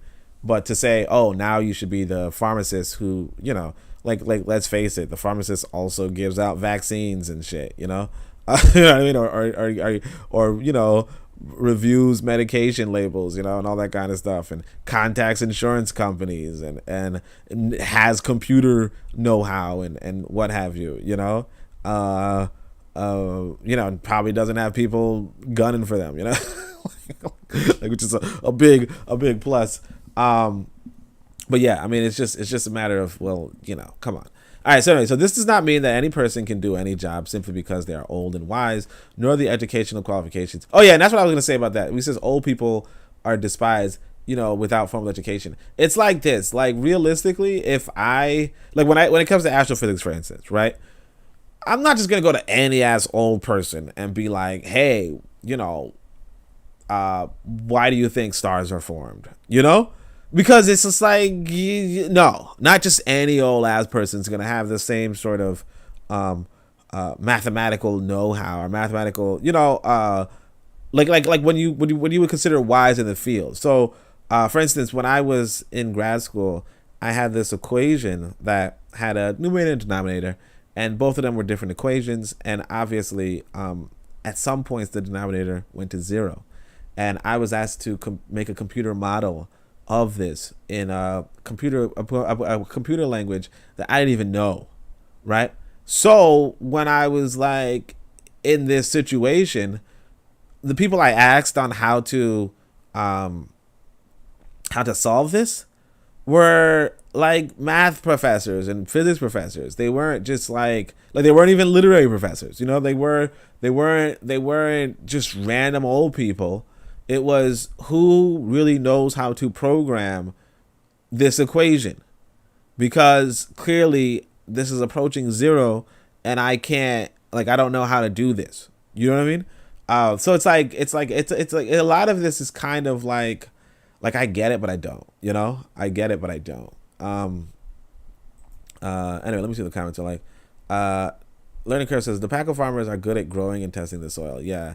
Yeah, yeah, exactly. They're good at. I mean, so you want that, but I mean, I would probably just do a symposium. You know, like I would open up the floor and get their opinions, and then like document it and then put it for further study for future officers. And I would probably give them an opportunity to so on and so forth, or like if they had a resume, count that as experience for the job. But I wouldn't just give them the job based off of that. You know what I mean? Like that's a little bit extreme to just give somebody a job, and without, and like you said, they don't even know how to read, and it's like an officer that doesn't know how to read is just like what are you enforcing? You know, I mean, I don't know if this is an officer, but you know, like what are you enforcing if you can't read? You know, because like law is really nuanced. You know, not to say that every officer I've ever seen like knows how to read, but I would imagine like something like a tobacco officer, like you should know how to read. I would think, you know, like there's a lot of numbers involved, a lot of like, it's just no. You gotta like sign papers and shit, you know, like you can't read. Like, what does that mean? All right, this does not mean that any person can do any job simply because they are old and wise. No, the educational qualifications are not necessary. This is a mistake our people sometimes fall into as a reaction against the arrogance of the book learned. A man is not necessarily wise because he's old. A man cannot necessarily run a factory because he has been working in it as a laborer or storekeeper for 20 years. Okay, so now he's saying it. He should have started with this. But equally, he may not be able to do so if he has a doctorate in commerce. The former may have honesty and ability to weigh up men. The latter may have the ability to initiate a transaction and work out the economics of it. But both qualifications are necessary in one man if the factory is to be successful in modern enterprise serving our nation. It is much a mistake to overvalue book learning as it is to undervalue it. Okay, all right, sure. The same thing applies. I mean, again, like if the book learning is good, I would think it's pretty valuable. But, you know, I also see that, you know, you're not just gonna like book learning is not gonna just make you into a great, you know, whatever. Like I said, I was in grad school and I couldn't do the programming per se. Like now I'm pretty good at programming, but like when I was in grad school I wasn't. The same thing applies in relation to agricultural knowledge. Our farmers have been on the land for a long time. The same thing applies in relation to agricultural knowledge. Our farmers have been on the land for a long time. The method they use are the result of long experience in the struggle with nature. Even the rules and taboos they honor have a basis in reason. It is not enough to abuse a traditional farmer as old-fashioned. We must try to understand why he is doing certain things and not just assume he is stupid. But this does not mean that his methods are sufficient for the future. The traditional system may have been appropriate for the economy which existed when they were worked out and for the technical knowledge they had then available. But different tools and different land tenure systems are being used now. Land should no longer be used for a year or two and then abandoned for up to 20 years to give time for natural regeneration to take place. Damn, they used to abandon it for 20 years. Shit. Okay. Damn. Because like usually like eventually like some Wazungu do like they abandon it for like 1 year, you know, or 2 years. But like to abandon it for 20 years, psh, all right, that's a long time. Well, I mean, that would make natural regeneration. This is a long time. The introduction of the ox plow instead of a hoe, and even more the introduction of a tractor, means more than just a different way of turning over the land. It requires a change in the organization of works, both to see that the maximum advantage is taken up of the new tool, and also to see that the new method does not simply lead to a rapid destruction of our land and the egalitarian basis of our society. Again, therefore, our young people have to learn both a practical respect for the knowledge of the old, uneducated farmer and an understanding of new methods and the reasons for them. Yet at present, our pupils learn to despise even their own parents because they are old-fashioned and ignorant. There's nothing, and that's what I'm saying. That's what I learned in my school, like in elementary school, really early. There was some kid coughing or something. So in my house, if you were coughing, somebody would slap your back, right? Like, you know, like or whatever, I don't know, like a light tap on the back. And I don't know, I think it's just something, right? So I'm in primary school, some kid is coughing. So I just get up out of my chair and slap their back. And then the teacher's like, "What are you doing?" And I'm just like, "What? I'm helping them with their cough." And they're like, "No, that's stupid and ignorant. Don't ever do that again." And so like I took that home, like, "Mom, you were teaching me stupid, ignorant shit." You know? And like I felt a way about that. You know what I mean? But like that's just the school turning you against your thing. Not to say that I slap people's backs after they're coughing. Still, I don't. Because like it was pretty freaking harsh to be ridiculed like that. But like that's kind of like what he's saying, that like, not to say, and that's again not to say that there are not things that are old fashioned and ignorant. Not to say that there aren't. But it's just like realistically, it probably would have been better. I mean, like it's just hard. It's just hard. Like what are you supposed to do? Like what do you do in that situation? Somebody tell me. Like what do you do? How do you react to that? Because if it's not the right thing to do, let's say, right, then what is it? Because like technically in modern society that's assault. You know what I mean? Or like if I were to do that, like if I were to not have been called out and I were to be on the train and somebody were coughing and then I just slapped their back, I could probably be arrested or some shit, you know? So a part of that is that they're teaching you the social values and also to just not care about the other person. Like let them handle their shit on their own. But like, again, like, and that's the thing too. It's like another thing could have been like, hey, like, cause I could have been taught at that time too, to be like, hey, do you need some help? You know, you want me to rub your back or something, or anything I could do to help? And then I could have developed into a person who, when I see somebody coughing, you know, or like the whole society could be something like you see somebody coughing and you walk over and you say, "Hey, you need any help?" Like you hear somebody choking and you're like, "Hey, you need some help?" Or something like that. But now it's kind of like, whatever, you know, you're choking, all right, you can handle it. Although, you know, there's like people, I do tell you how to help people with choking, but you guys get what I'm saying. Let me see what the comments are like, because I was just went on some weird rant. Let's see, why is Tikum's comment never on the screen? That's mad random. All right. Tikum says socialism has its ills, so does free market capitalism. We can easily borrow from both if need be. Yeah, well, that's what I'm saying. I think free market capitalism is not a real thing, just like socialism is not a real thing. And what happens is that when you have people who are quote unquote free market capitalists and socialists, it's like they're having unrealistic conversations. And so it's like, yeah, when you say we need to borrow from both, the reality is that nobody's doing either of them. Or when they do either of them, there's like huge disasters, you know? So that's part of the reason why too I like read Adam Smith, because Adam Smith is the one who's credited with free market capitalism, although not really. But um, yeah, but like he's not even on that free market stuff. I mean, the free market stuff came after him, like the laissez-faire or whatever, and they were kind of crediting him with like taking an extreme position of his. But like realistically, even he was like, "No, we're not doing that." Like free market shit is like it'll be disastrous for people, you know. Um, but that's why I like reading. Like I like reading the primary source myself, so that um, when it comes time to discuss it, you're going from off what is really being said and done, rather than what people are like trying to trick you into thinking of, and then like getting you to dispute other people off of like basically imagination. Hey, your imagination is not as good as my imagination. That's what it basically is. Yet at present, our pupils learn to despise even their own parents because they are old-fashioned and ignorant.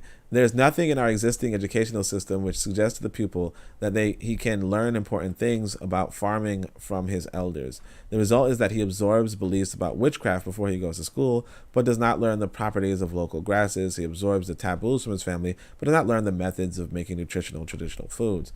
And from school, he acquires a knowledge unrelated to agricultural life. He gets the worst of both systems. Finally, and in some ways, most importantly, our young and poor nation is taking out of productive work some of its healthiest and strongest young men and women. Not only do they fail to contribute to that increase in output, which is so urgent for our nation, they themselves consume the output of the older and often weaker people. There are almost 25 students in secondary school now. They do not learn as they work, they simply learn. What is more, they take it for granted that this should be so. Whereas in a wealthy country like the United States of America, it is common for young people to work their way through high school and college. Really? Okay. Okay, I didn't know that. No, I'm joking. I guess they did start working at like 16 or something. In Tanzania, the structure of our education makes it impossible for them to do so.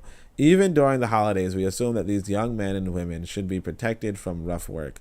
Neither they nor the community expect them to spend their time on hard physical labor or on jobs which are uncomfortable and unpleasant. This is not simply a reflection of the fact that there are many people looking for unskilled paid employment. Pay is not the question at issue.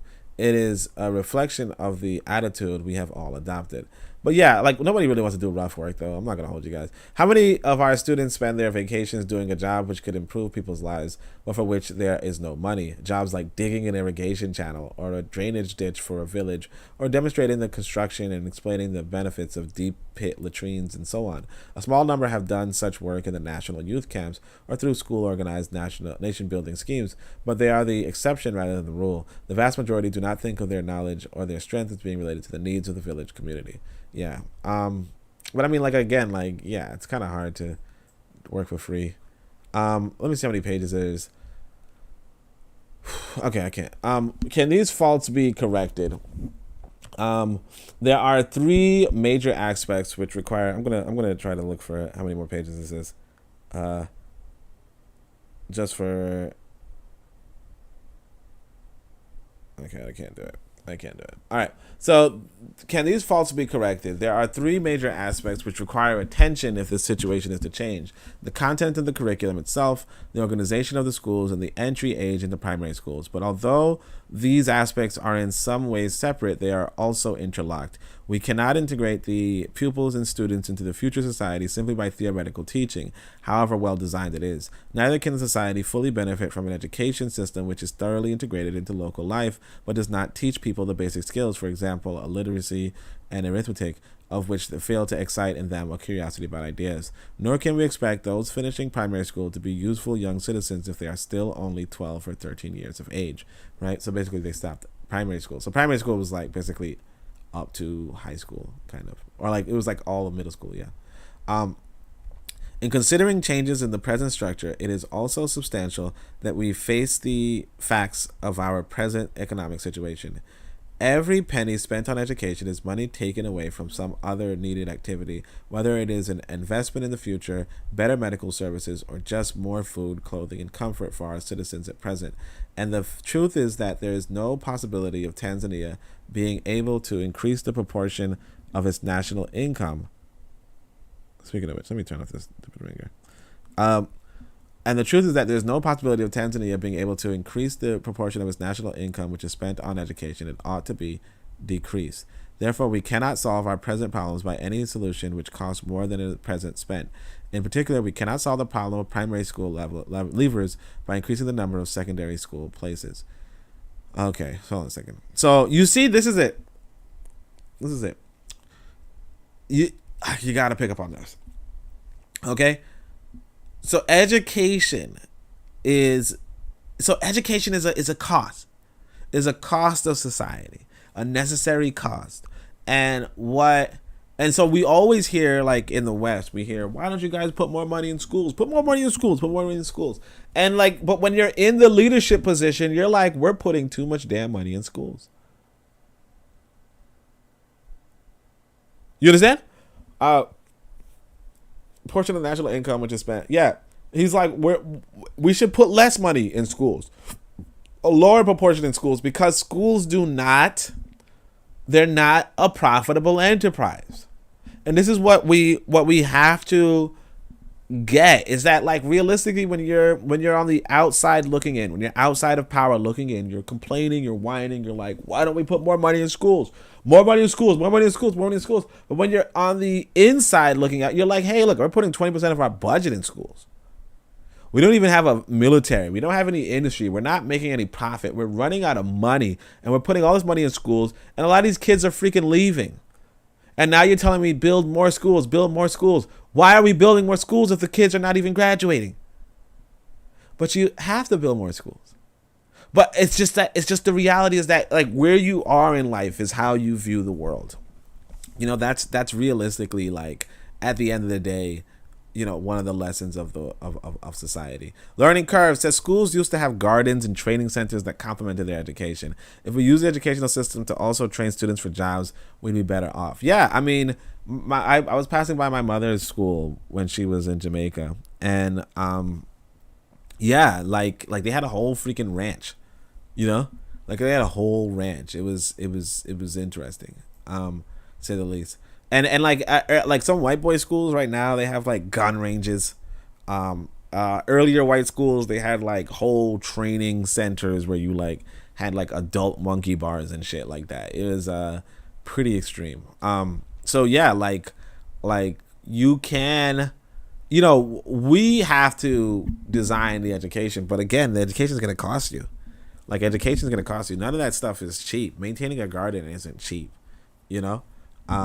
So this problem of primary school leavers is in fact a product of the present system. Increasingly, children are starting school at 6 or even 5 years of age, so that they finish primary school when they are still too young to become responsible young workers and citizens.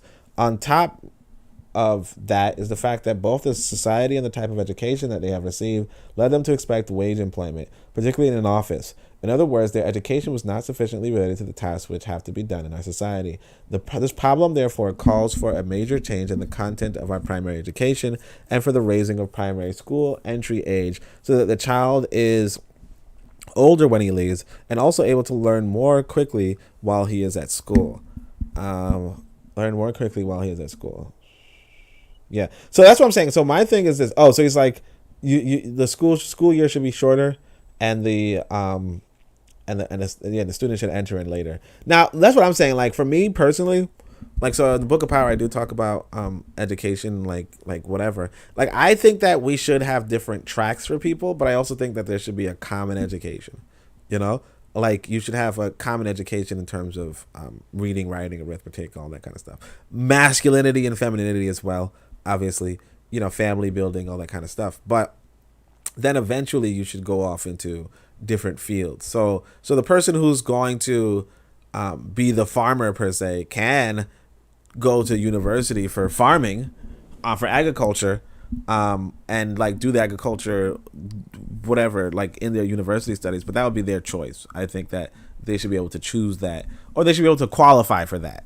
You know, just like they should be able to qualify for, you know, military development, or like military engineering, or civil engineering, or science, and so on and so forth. You know, and that's like a thing too.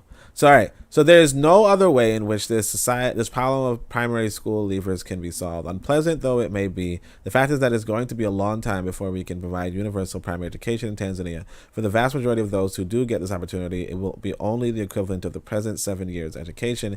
It is only a few who will have the chance of going on to secondary schools, and quite soon only a proportion of those who will have an opportunity of going on to university, even if they can benefit from doing so. There are the economic facts of life for our country. They are the practical meaning of our poverty. Like, basically, because they didn't have money, they can't afford. Because, like, already, you're looking at how many students they were talking about. It was like 490,000 students. I don't know if he said the population was like 10 million, but he's like, look, you have only like 70,000 students in the grade, and only 100 of them, like only 20 of them are going to make it into university, into secondary school. It's just not like 1,000 people are going to make it into secondary school. So that's like what, like 5 schools in the whole country, and tiny schools at that. All right. So he said, there are the economic facts of our life for our country. These are the practical, or maybe not 5 schools, maybe like 10 schools, but you get what I'm saying. It's not that many schools. They are the practical meaning of our poverty. The only choice before us is how we allocate the educational opportunities, and whether we emphasize the individual interests of the few, or whether we design our educational systems to serve the community as a whole. And for a socialist state, only the latter is really possible. The implication of this is that the education given in our primary school must be a complete education in itself. It must not continue to be simply a preparation for secondary school. Instead of the primary school activities being geared to the competitive examination, which will select a few who will go on to secondary school, they must be a preparation for the life which the majority of the children will lead. Similarly, secondary school must not be simply a selection process for the university, teachers, college, and so on. They must prepare people for life and service in the village and rural areas of this country. So he's like, secondary school should prepare you for the rural life. And that's a little tough, For in Tanzania, the only true justification for a secondary education is that it needed by the few for service to the many. The teachers in a second 7-year primary school system needs an education which goes beyond 7 years. The extension officer who will help a population with a 7 years education needs a lot more himself. Other essential services need higher education. For example, doctors and engineers need long and careful training, but publicly provided education for education's sake must be general education for the masses. Further, education for a selected few must be education for service to the many. There can be no other justification for taxing the many to give education to only a few. So what he's saying is that your education, your primary education, your elementary school and middle school for the Americans, I guess, right? Those two, like before you get to high school, you should have a complete education on the morals of the society, and it should be enough for you to, it should be enough education for anybody. Now, if you want to go beyond that, in high school and so on and so forth, you're 12, 13 or whatever, and you want to learn more, then that's in and of itself a thing. But he's like, no, the other stuff should be all you need, right? If you want to be a teacher, if you want to do something higher, then so on and so forth, but the other things should be enough.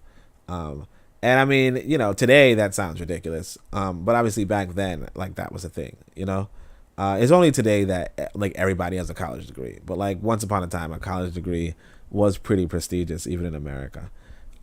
Yes, it is easy to say that our primary and secondary schools must prepare young people for the realities and needs of Tanzania. To do it requires a radical change, not only in the education system, but also in many existing community attitudes. In particular, it requires that examination should be downgraded in government and public esteem. We have to recognize that although they have certain advantages, for example, in reducing the dangers of nepotism and tribalism in the selection process, they also have severe disadvantages too.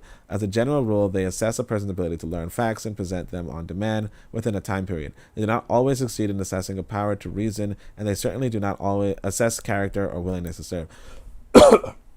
Yeah, true, but I can say this. I still know how to do, like, my high school math, like, really good, like on a competitive high school level, in a sense, like, I still know how to do that. And that, like, so, like, I still can reason. But, like, if you were to say, how can I design something to make them reason? Like, realistically, you just give questions that demand reasoning,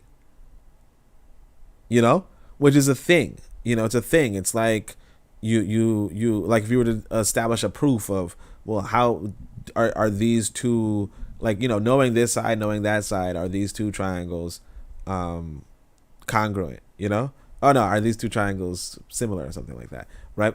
You could do that. You could establish that.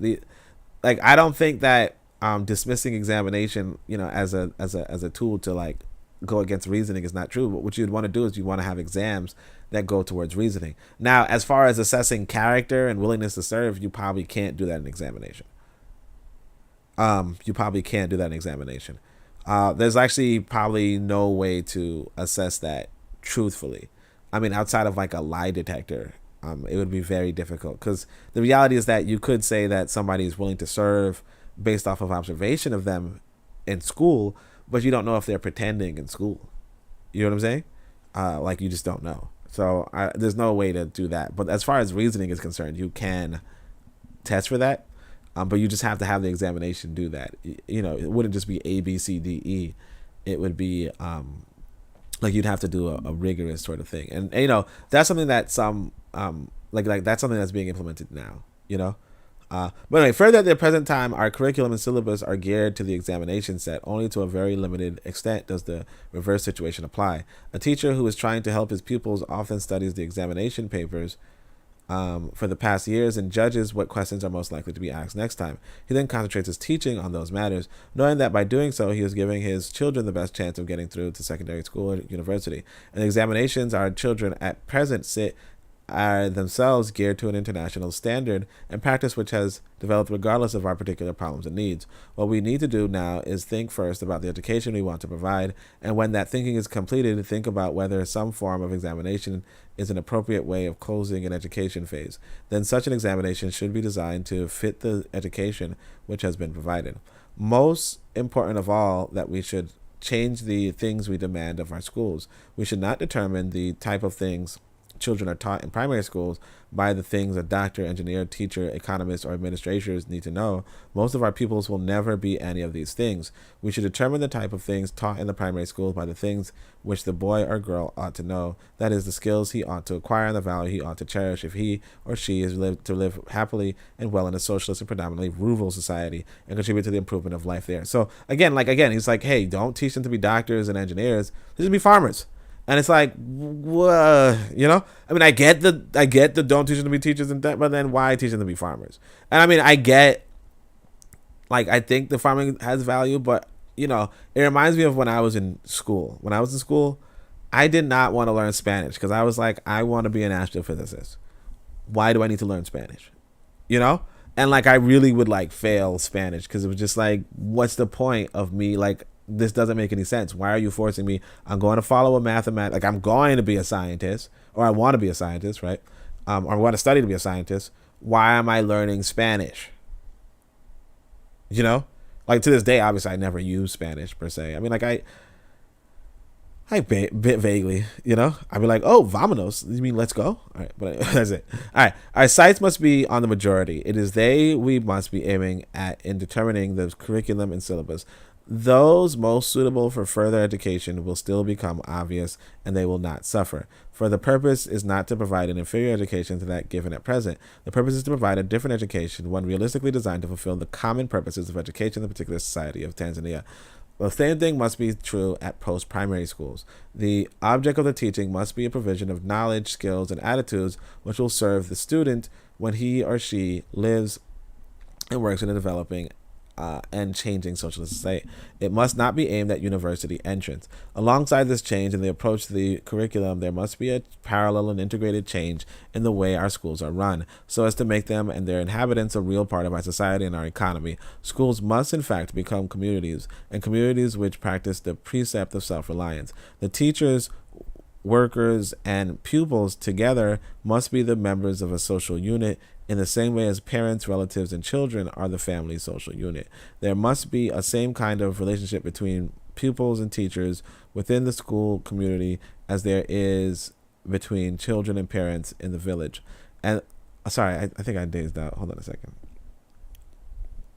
I'm just thinking about something. All right. Alongside this change in the approach to the curriculum, there must be a parallel and integrated change in the way our schools are run so as to make them and their inhabitants a real part of our society and our economy. Schools must, in fact, become communities, and communities which practice the precept of self-reliance. So remember, this whole thing is about self-reliance. The teachers, workers, and pupils together must be in the members of a social unit in the same way as parents, relatives, and children are the family unit. So he's like, the teachers and workers should be like a family unit to the pupils, right? There must be the same kind of relationship between pupils and teachers within the school community as there is between children and parents in the village. And for the former community must realize, just as the latter do, that their life and well-being depended upon the production of wealth by farming or other activities. This means that all schools, but especially secondary schools and other forms of higher education, must contribute to their own upkeep. They must be economic communities as well as social and educational communities. Each school should have, as an integral part of it, a farm or workshop which provides the food eaten by the community and makes some contributions to the total national income. So this is really... All right, so I want to say this. So first off, shout out to this brother named King Randall. So King Randall is... I saw some clips of him. D-Web likes him from Harsh Reality Podcast.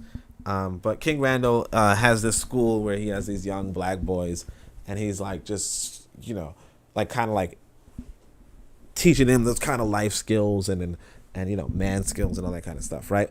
And at some point I saw a clip of him saying that he's gonna have his kids there. His kids are gonna be seen and heard throughout the school, and he's like, the reason why I'm doing that is to show you guys what a father is like. And so as you're in this school, for the next 7 years, you're going to see my kids grow up. You know what I mean? You're going to see my kids grow up. And I want to show you, fathers and that kind of stuff, right? Which is nice. It's kind of like, okay, you kill two birds with one stone, but it's nice. What I want to say is that the more historical example is Booker T. Washington. Booker T. Washington schools also had, you learn you learn bricklaying and you sold the bricks that you made. Like you learn how to do this and you sold it, you traded, you did whatever. That's also important. But what I want to say is, even on that note, like I said, when I was in school, I just wanted to be a freaking physicist. I just wanted to be a physicist. No, I if somebody is studying to be and again, I have no issue with like if I went to school and they were like, you gotta make some money, boy, okay, sure, I would just make the money, obviously, but oh, give me the class where you make chocolates and I'll design the chocolate and then I'll so on and so forth. But I want to say there's two things to that. One is that that's going to cost more money, right? I mean, of course you could make the money, but basically you're like, okay, now students, here's class, classroom home etiquette, home ethics or whatever. Well, what do you guys call it? Actually, there was actually a class like that, I know there's a class like that in America, like home econ or something like that. And you could like build furniture and learn how to build furniture and all that kind of stuff. And it's like, it's one thing to learn how to build furniture and one thing to, which is something that's like, I guess they still did I remember one time my brother brought home like a stool he made in school, I never took that home econ. I never took that class, but yeah, you could like learn how to build a stool and all that kind of stuff, even in American schools, up until like, like my generation or whatever.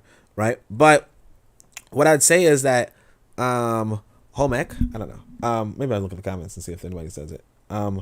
But like, yeah, like some people just don't want to do that. I wouldn't even like require the students to have to be economic per se. Although it's a good idea. I wouldn't personally like require it. I would give it an option though.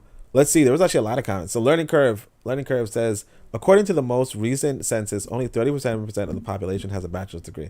Well, that's a lot though, Learning Curve says the International Monetary Fund is also looking to increase, because like there's 37%. You got to compare this to what Nyerere was talking about in regards to, I think it was like 0.1% of students actually reached high school. You know what I mean? Like even reached high school. So like 37% is huge in that regard.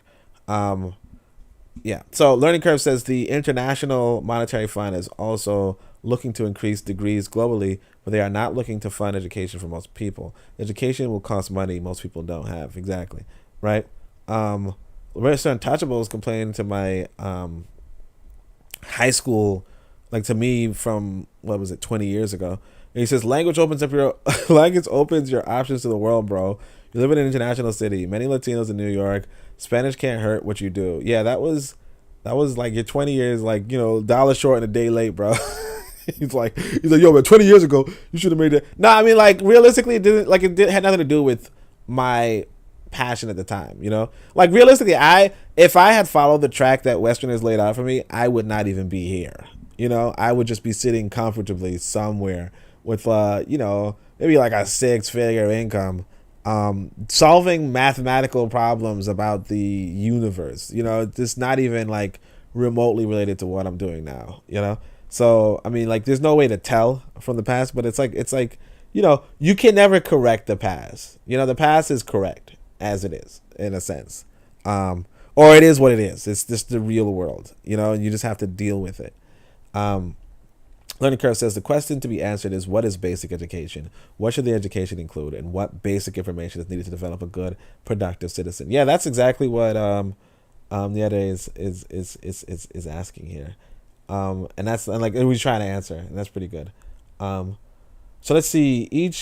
So yeah, you want to do the national income. So he says, farming by other activities. This means that all schools, especially secondary schools, must have economic communities as well as social and educational communities. Each school should have, as an integral part of it, a farm or workshop that provides the food eaten by the community and makes some contribution to the total national income. Now, again, like here in New York, I wouldn't really trust this other students, but you know, it is what it is. I mean, hopefully you could. I don't know.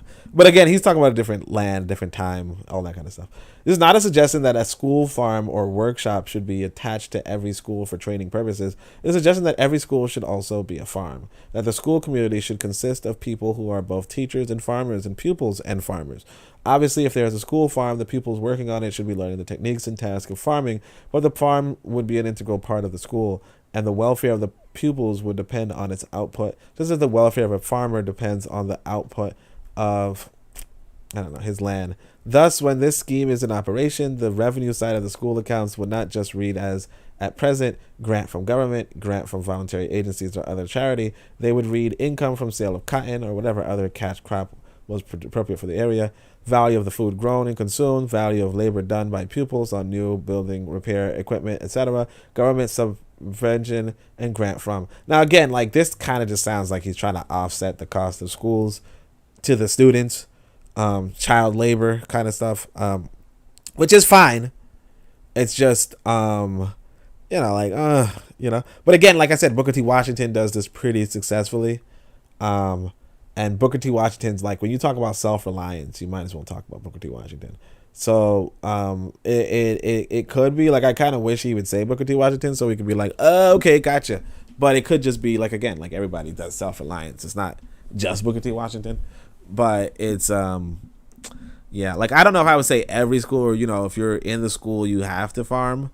But I mean, I guess it's not that bad. Like if you're going for an equality of society, it's not that bad to teach people that kind of skill. Okay, because it doesn't really take from you to learn. Like if you want to be an astrophysicist, to learn farming, just like Mr. Untouchable was saying, it doesn't take from you if you want to be an astrophysicist to learn Spanish. Let's see. Mr. Untouchable says, spoken like a true teacher. Who? Mwalimu? Mwalimu's the teacher? So this is a break with our educational tradition. And unless its purpose and its possibilities are fully understood by teachers and parents, it must be resented at the beginning. But the truth is that there is not a regressive measure nor a punishment either for teachers or pupils. There's a recognition that we in Tanzania have to work our way out of poverty, and that we are all members of our one society. Like I said, like it sounds like low key, like no disrespect, sounds kind of cheap. You know what I mean? Like it's like it's like if you're talking to a woman and you're like, hey man, you want to pay for your own fare? She's like, why am I paying for my own fare? You're like, it's just fair. Like, why am I? So she's like, it sounds like you're low key cheap, my dude. And it's like, yeah, kinda. But anyway, like it's like, what do you like? He's like, yo man, we kind of poor, so maybe y'all could grow your own food. Like, why are we sending you food? Why are we feeding you? Like, grow your own food. You could grow food. You could learn to grow food. And it's like, we got it, bro. This is my limo. This is the teacher, as Mr. Untouchable is saying. So, respect and props to him. It is a recognition that we in Tanzania have to work our way out of poverty and that we are all members of the one society depending upon each other. There will be difficulties of implementation, especially at first. For example, we do not now have a host of experienced farm managers who could be used as planners and teachers on the new school farms.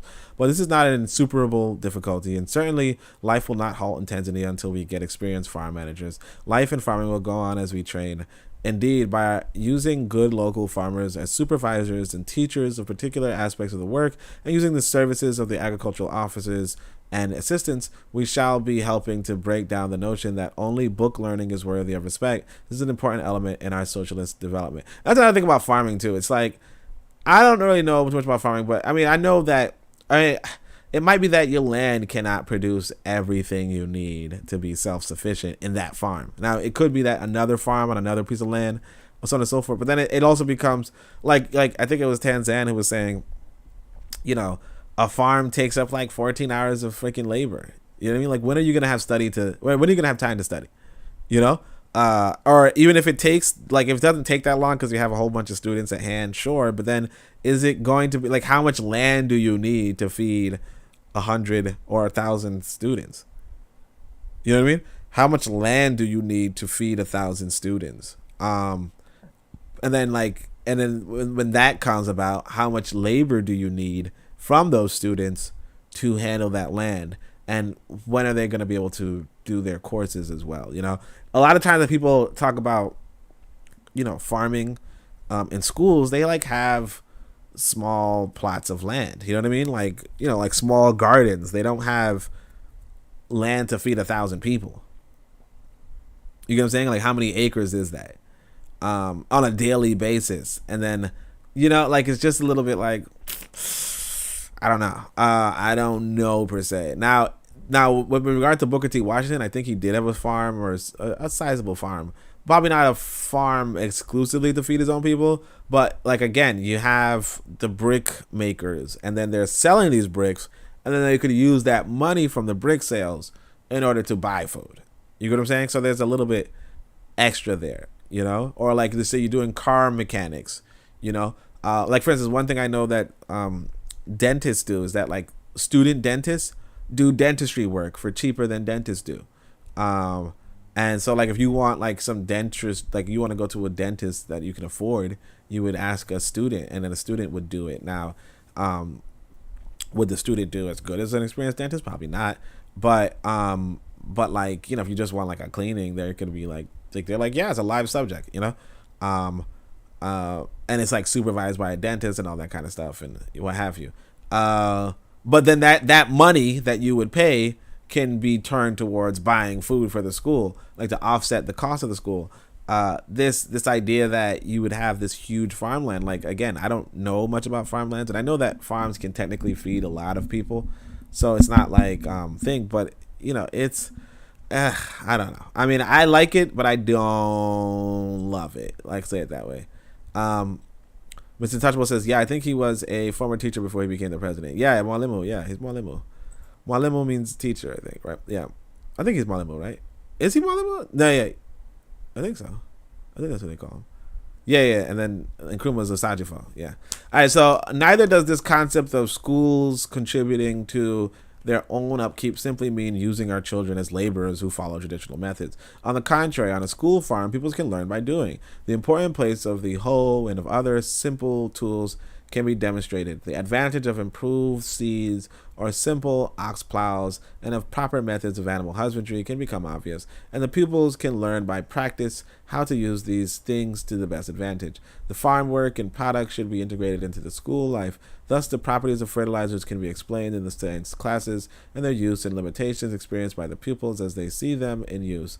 The possibility of proper grazing practices and of terracing and soil conservation methods can all be taught theoretically at the same time as they are put into practice. The students will then understand what they are doing and why, and will be be able to analyze any failure and consider possibilities for greater improvement. But the school farms must not be, and indeed could not be, highly mechanized demonstration farms.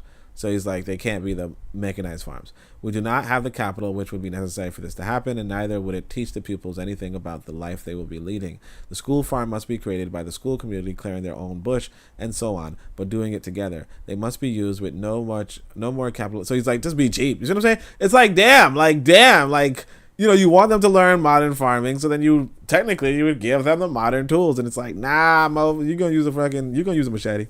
Some people call it machete. Maybe Mr. Untouchable says, what do you say, Mr. Untouchable, machete or machete?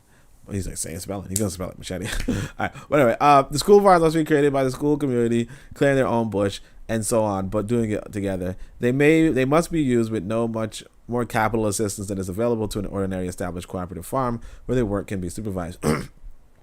By such means, the students can learn the advantage of cooperative endeavors, even when outside capital is not available in any significant quantities. Again, the advantage of cooperation could be studied in the classroom as well as be demonstrated on the farm. So you kind of see he's like justifying the cheapness. I feel like back then there was somebody being like, bro, you sound cheap. You know what I mean?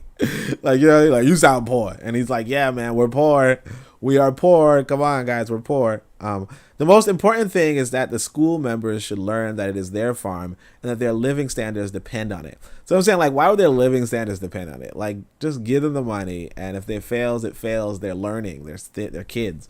But anyway, people should be given an opportunity to make many of the decisions necessary. For example, whether to spend money they have earned on hiring a tractor to get land ready for planting, or whether to use that money for other purposes on the farm or in the school, and doing the hard work themselves by sheer physical labor. By this sort of practice and by this combination of classroom work and farm work, our educated young people will learn to realize that if they farm well, they can eat well and have better facilities in the dormitories, recreation rooms, and so on. If they work badly, then they themselves will suffer. In this process of government, they themselves will suffer. Shit. Okay. I actually do. I think once upon a time I did have the opinion that children should like work on farm, like do like regular work. I don't know if it's the whole they will suffer if they do poorly, But anyway, in this process, government should avoid laying down detailed and rigid rules. Each school must have considerable flexibility. Only then can the potential of that particular area be utilized, and only then can the participants practice and learn to value direct democracy. By such means, our students will relate to work to comfort.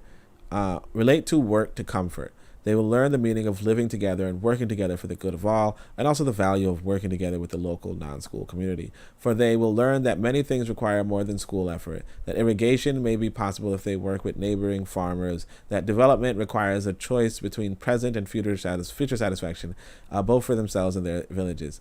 At the beginning, it is probable that a good number of mistakes will be made, and it would certainly be wrong to give complete untrammeled choice to young pupils right from the start. But although guidance must be given by the school authorities and a certain amount of discipline exerted, the pupils must be able to participate in decisions and learn by mistakes. For example, they can learn to keep a school farm log in which proper records are kept of the work done, the fertilizer applied, or food given to the animals, etc., and the results from different parts of the farm. This sounds just like farms. It doesn't even sound like school anymore. It just sounds like child labor on farms, Like legit. Or like farm training sessions. Like it doesn't even sound like a school anymore. Like literally. Like the way I was going so in debt. Like it doesn't even sound like, cause me, if I were to write this, I'd be like, yeah, like have farms and blah, blah, blah, blah. They're like he's legit going into it to the point where you're like, what else are they learning? Like he's like, your science classes are gonna be about fertilizer, like what? Like not like like I saw this science experiment, like water evaporates cotton candy. It's not gonna be water evaporates, or like water melts cotton candy. It's not gonna be water melts cotton candy. It's gonna be fertilizer. This seed is better than that seed. Anyway, they like this just sounds like an agricultural school. They then can be helped to see where changes are required and why. For it is also important that the idea of planning be taught in the classroom and related to the farm. The whole school should join in the programming of a year's work and the breakdown of responsibility and timing with that overall program. Extra benefits to particular groups within the school might then well be related to the proper fulfillment of the tasks set once all the members of the school have received the necessary minimum for healthy development. Again, this sort of planning can be part of the teaching of socialism, right? So let me see what the comments are like. Let's see. Mashit. Okay. I don't say it like that. Makit. I don't know. What? Machete. I say, machete. Maybe that's what you're trying to say. Machete. I don't know. Mr. Tubman says cutlass, machete. Jamaicans say machete. LOL. Yeah, machete. Yeah. Oh yeah, cutlass. Yeah, you say cutlass. Real Black Gentleman says sup PvP. Guy in Nollywood is here. This is Hotep. Hotep, bro. Hotep fam. All right. Yeah. So yeah, I don't know. I used to grow up hearing machete, but we don't actually have them here in Brooklyn. Like I think I was just in Jamaica one day and somebody told me they had a machete, but that's how I remember it. I was like really young. Where schools are situated in the rural areas, like you can't really walk around Brooklyn with a machete anymore. You know, like you could, like essentially, like your blade should only be should be less than 4 inches apparently. If you're walking around with a blade, it should be less than 4 inches. Or if you have a reason why you're carrying it, either you don't carry it, like if you carry it in like a container, nobody sees the blade, or you you have to have like a real reason why you're carrying it. Like you can't just be walking around with a machete. Like you probably have to be doing like some labor, something. Like if you're gardening in front of your garden, sure. If you're going to a garden, maybe but don't walk to the garden with a freaking sword or something, you know. I don't know, some people say sword. I think I say sword, although some people say sword. I don't know. Tanzan was making fun of my pronunciation today, so I'm pronounce things more. All right, so where schools are situated in the rural, although I should say this though, when people pronounce things differently, is I've been told that it's just because they read more than they hear. You know what I mean? So if you never hear some words but you read about them, then you're not gonna know how to pronounce them, especially if they pronounce awkwardly. The only language Swahili is very phonetic, but even this word right here, future, right, is not how you would say it. If it were a Swahili word, it'd be future, you know, future. But because it's like if you just read this, it's just future really, but the pronunciation is future. And so it's realistically the only reason why you pronounce something incorrectly is because you haven't heard it, but you've read it. So if you're reading a book about future, but you never heard anybody say future, because people don't always say future, then you might be like future, and people could laugh at you and make fun of you and be like, you can't pronounce things. And it's like, no, I just read. You know what I mean? All right, so anyway, where schools are situated in the rural areas and in relation to new schools built in the future, it should be possible for possible. But, and that's how the Spanish, I think, say it. But it should be possible for the school farm to be part of the school site. Sorry, I got my distracted by that pronunciation. Where schools are situated in the rural area and in relation to new schools built in the future, it should be possible for the school farm to be part of the school site. So you want the farm at the site. But in towns and in some of the old-fashioned established schools in heavily populated areas, this will not be possible. In such cases, a school might put more emphasis on other productive activities, or it may be that in boarding schools, the pupils can spend part of the school year in the classroom and another part in camp on the school farm some distance away. The plan for each school will have to be worked out, and it would certainly be wrong to exclude urban schools, even when they are day schools, from this new approach. So he's like, even if they're not boarding schools, if they're just day schools, they should still be earning their upkeep. Which is, again, I don't know if you want to tell kids to earn their upkeep. I mean, I think it's a good thing to learn economics, but it's for instance, if I want my son to learn business, I might tell him, for instance, here's a way you can do it. Wholesale. I go to a wholesaler and buy a pack of water. Then I go where it's hot, and we get a water cooler or what have you, right? That's gonna cost us, I don't know, $20, $30 water cooler. We get ice. It's gonna cost us ice, $1 each, or we make the ice at home, whatever. Who cares, right? After that, we put in the water. We get the water bottle. The water container is gonna be it's gonna be maybe $15. I don't know. I don't buy water like that, but it's gonna be $15. And then, but it's gonna be 30 water bottles, so 50 cents each. And then we go outside and we sell the water for $1 or $1.50, whatever, and we could turn a profit, right? And then he has that money, sure, but I'm not gonna tell him, look, if you don't sell these bottles, you're going to starve. You know what I mean? I show him, here's how you do business with people, here's how you interact with people, here's how you get people to buy, sure, but I'm not going to starve him if he doesn't sell, Anyway, so many other activities now undertaken for pupils, especially in secondary schools, should be undertaken by the pupils themselves. After all, a child who starts school at 7 years of age is already 14 before he enters secondary school, and maybe 20 to 21 when he leaves. Yet in should be undertaken. Sorry. Yeah, many of the other activities now undertaken by pupils, especially in secondary schools, should be undertaken by the pupils themselves. Many other activities now undertaken by pupils, especially, they'll be 21 when he leaves. Yeah, in many of our schools now, we employ cleaners and gardeners, not just to supervise and teach, but to do all that work. The pupils get used to the idea of having their food prepared by servants, their plates washed up for them, their rooms cleaned, and the school garden kept attractive. If they are asked to participate in these tasks, they even feel aggrieved and do as little as possible, depending on the strictness of the teacher's supervision. So that's called passive aggression. This is because they have not learned to take pride in having clean rooms and nice gardens in the way that they have learned to take pride in a good essay or a good mathematics paper. But it is impossible for these tasks to be incorporated. But is it impossible for these tasks to be incorporated into the total teaching task of the school? Is it necessary for head teachers and their secretaries to spend hours working out travel warrants for school holidays and so on? Can none of these things be incorporated into classroom teaching so that pupils learn how to do these things for themselves by doing them? Is it impossible, in other words, for secondary schools at least to become reliably self-sufficient communities where the teachers and supervisory skills are imported from outside, but where other tasks are either done by the community or paid for by its productive efforts? It is true that to the pupils, the school is only a temporary community, but for up to 7 years, it is only a temporary community for up to 7 years. This is the group to which they really belong. So he's like, yeah, you guys should do like your cleaning, you should do your gardening, you should do everything. Why is the government paying for you? You know, like part of me is like somebody was rolling their eyes like, bro, you sound cheap. You know, like if I were to do this today, man, they'd be like, yo, you sound cheap. Like if I was like, yo, my kid don't eat unless he sell his water bottles, period. Right? Like people would be like, dude, you know. Like, dude, you know, and if I said, you know, I'm poor, man, I can't, like, it's like, you can't be that poor, bro. Learning curves. Mr. Tuttle says respect to Guy in Hollywood. Guy in Hollywood. Check out Guy in Hollywood, fam. Especially Learning Curve and everybody. Check out everybody. Mr. Untouchables, fam, by the way. All right, so obviously such a position could not be reached overnight. It requires a basic change in both organization and teaching and will therefore have to be introduced gradually, with the schools taking an increasing responsibility for their own well-being as the months pass. Neither would primary schools be able to do as much for themselves, although it should be remembered that the older pupils will be 13 and 14 years of age, at which time children in many European countries are already at work.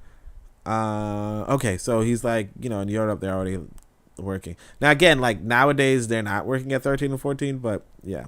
But although primary schools cannot accept the same, so that's what I'm saying, like you don't really want to go about looking at how the other people are doing things. You know, you kind of want to like figure out for yourself what's a good age. Now 13, 14 is actually not a bad age to start working, but you know, like again, like what's a good age? You know, one of the reasons why they don't do that in the West nowadays is because they feel like if you start working at 13 and 14, you're never going to get an education.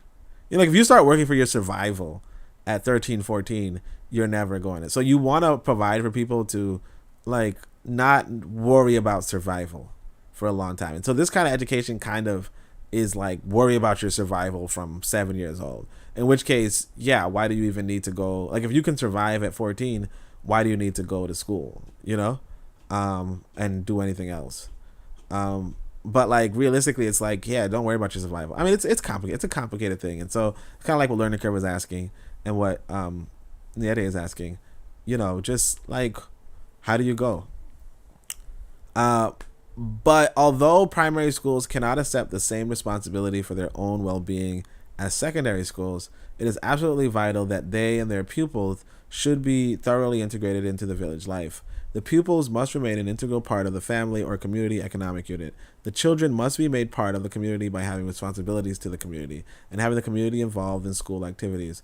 The school work, terms, times, and so on must be so arranged that the children can participate as members of the family in the family farm or as junior members of the community on community farms. At present, children who do not go to school work on the family or community farm or look after cattle as a matter of course. It must be equally important a matter of course that the children who do attend school should participate in the family work, not as a favor when they feel like it, but as a normal part of their upbringing. The present attitude whereby the school is regarded as something separate and the pupils as people who do not have to contribute to the work must be abandoned. In this, of course, parents have a special duty, but the schools can contribute a great deal to the development of this attitude. When I was in Africa, I washed my clothes by hand, you know?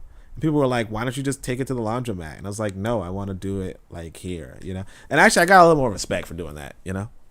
Of course, they were like, why are you always washing your clothes? Like, I brought I brought 5 pairs of clothes. Anyway, there are many different ways in which this integration can be achieved, but it will have to be done deliberately and with the conscious intention of making the children realize that they are being educated by the community in order that they shall become intelligent and active members of the community. One possible way of achieving this would give to primary school pupils the same advantage of learning by doing as the secondary school pupils will have. If the primary school children work on a village communal farm, perhaps having special responsibility for a given number of acres, they can learn new techniques and take pride in a school community achievement. If there's no communal farm, then the school can start a small one of their own by appealing to the older members to help in the bush clearing in return for a school contribution in labor to some existing community project. Again, if development work, new buildings or other things are needed in the school, then the children and the local villagers should work on it together, allocating responsibility according to comparative health and strength. The schools should certainly do their own cleaning. Boys as well as girls should be involved in this and should learn the value of working together and of planning for the future. Thus, for example, if they have their own scamba, the children should be involved not only in the work, but also in the allocation of any food or cash crop produced. Actually, I think as I kind of glossed over this, and I was thinking to myself, I just glossed over this because I didn't really understand what he was talking about, but he's like, children should do their own cleaning. And he's like, boys as well as girls should be involved in it. So I wasn't sure if he was implying that girls are not included in it, but it seems like he's saying boys were not included in the cleaning. And so he's like, boys should also be included in cleaning. So it's a nice little gender parody thing that he's pushing forward. That's like really kind of neglected. A lot of times it's like the home as well. Like I said, when I was in Africa, I saw this girl who I low-key thought was a domestic servant, but she just might have been the niece, or allegedly she was the niece of the family, but she was doing like all the domestic chores, or like most of the domestic chores. And like while her younger brothers or her younger cousins, like, who were boys, like didn't do anything. But of course they were younger, so it's like really hard to gauge what the situation or why the situation was about.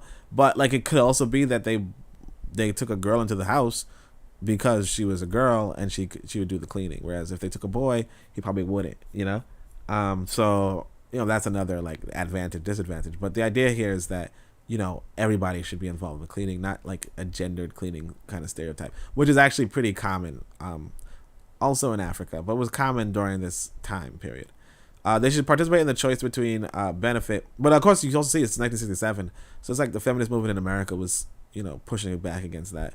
But also here you have in Africa, he was pushing against that that gender division of cleaning, at least.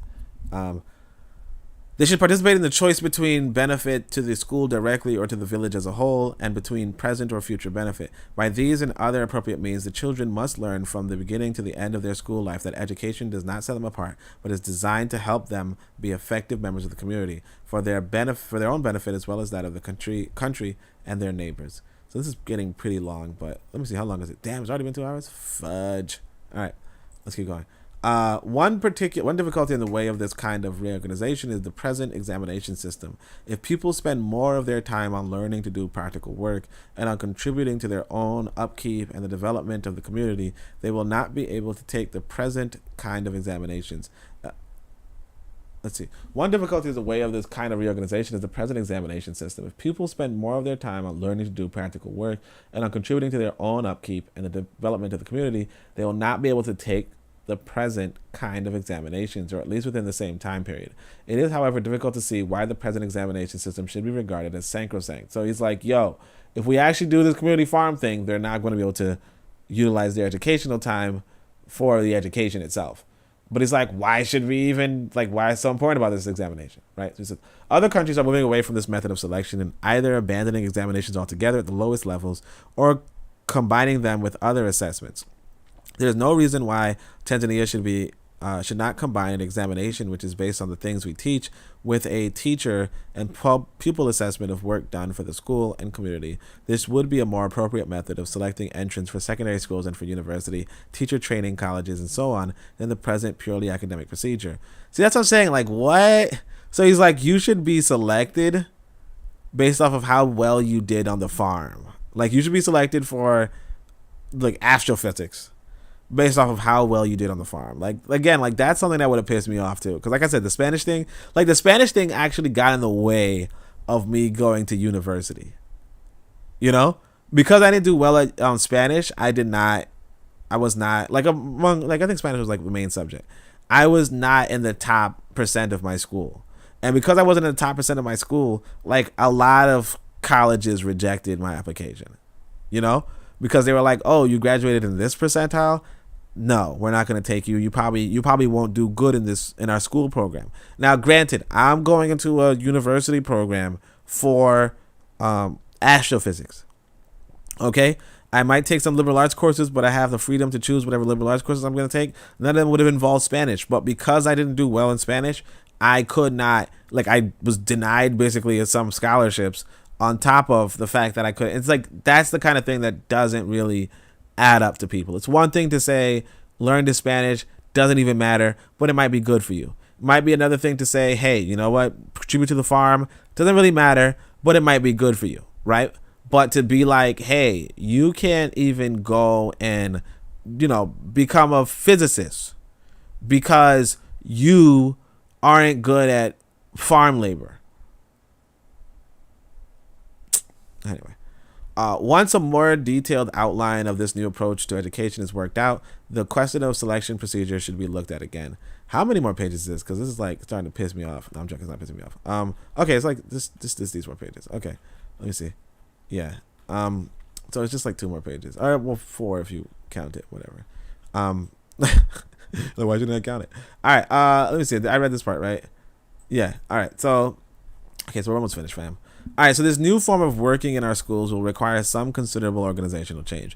It may be also that the present division of the school year into rigid terms with long holidays would have to be re-examined. Animals cannot be left alone for part of the year, nor can a school farm support the students if everyone is on holiday when the crops need planting, weeding, or harvesting. But it should not be impossible for school holidays to be staggered so that different forms go at different periods, or in double stream secondary schools, for part of a form to go at one time and the rest at another. It would take a considerable amount of organization and administration, but there's no reason why it could not be done if we once make up our minds to it. Like, I basically didn't eat. But anyway, yeah, so that's weird. So he's like, yeah, usually, like, for instance, right now, like, students are out of school in America or something like that. So they, like, go to school for like 9 months. Then they get 3 months to their parents and to themselves. And, you know, obviously a lot of parents just send them off to camp or something, but others, you know, stay with them and all that kind of crap, right? This guy is like, you can't abandon the farm. Like, again, like, is this a farm or is this a school? You know, like, I'm really questioning it at this point. Is this a farm or is this a school? Because if it's a school, you're like, okay, you went to school, you learned the classes, now go home, Roger, you know? And now it's like, no, hold on a second, these cows are not going to feed themselves, you know? We need somebody to plant. It's harvest season. You can't not be there for harvest season. You started a farm now. Like, it's just pushing it a little bit, right? So anyway, let's keep going. It will probably be suggested that if the children are working as well as learning, that they will therefore be able to learn. All right, can I be heard now?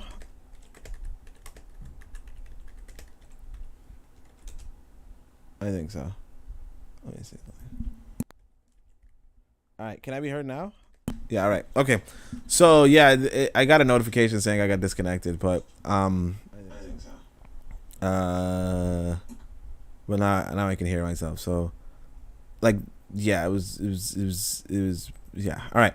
Anyway, so let's go back. So it'll probably be suggested that if the children are working as learning, they will therefore be able to. Okay, yeah. So you guys heard that part. I'm pretty sure. Child's unlikely to learn less academically if the students are related to his life He's okay. Let me just read it. It'll probably be suggested that if the children are working as well as learning, they will therefore be able to learn less academically, and this will affect standards of administration in the professions and so on throughout our nation in time to come. In fact, it is doubtful whether this is necessarily so. As that's what I'm saying. What do you mean doubtful? The thing is that you'd want to test it out first before you implement it as national policy. So what I would say is that you would say, here are experimental schools, here are farming schools, and we'll just test to see whether these farming schools work as well as the normal schools. Not just simply take over everything. That's the thing. So appreciate Learning Curve and Real Black Gentleman for updating me on how they could hear me. I actually wrote a couple of times, "Can I be heard?" But apparently it looks like it disconnected the stream somehow. And then it was like doing their own attempts, like every minute they were doing another attempt as to reconnect me. But then I just said, let me just force it to reconnect, because I thought I would do it on its own, but apparently you have to do it yourself. So it is what it is, apologies to you, fam, but appreciate you guys sticking through. And of course, you always catch the repeat, not the repeat, the playback. Playback actually helps out too, but anyway, let's see. It is in fact doubtful whether that is necessarily so. The recent tendency to admit children to primary school at age 5 and 6 has almost certainly meant that less can be taught at the earliest ages.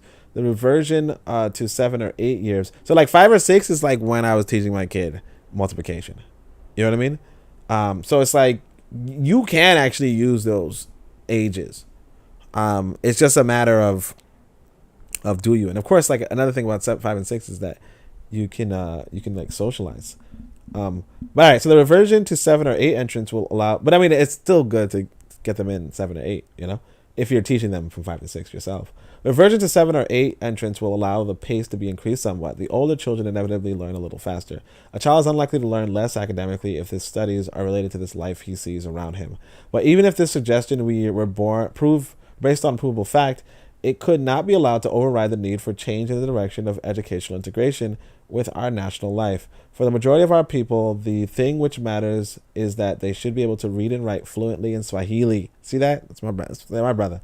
And they should have an ability to do arithmetic, and they should know something of the history, okay, values and working of their country and their government, and they should acquire the skills necessary to earn their living.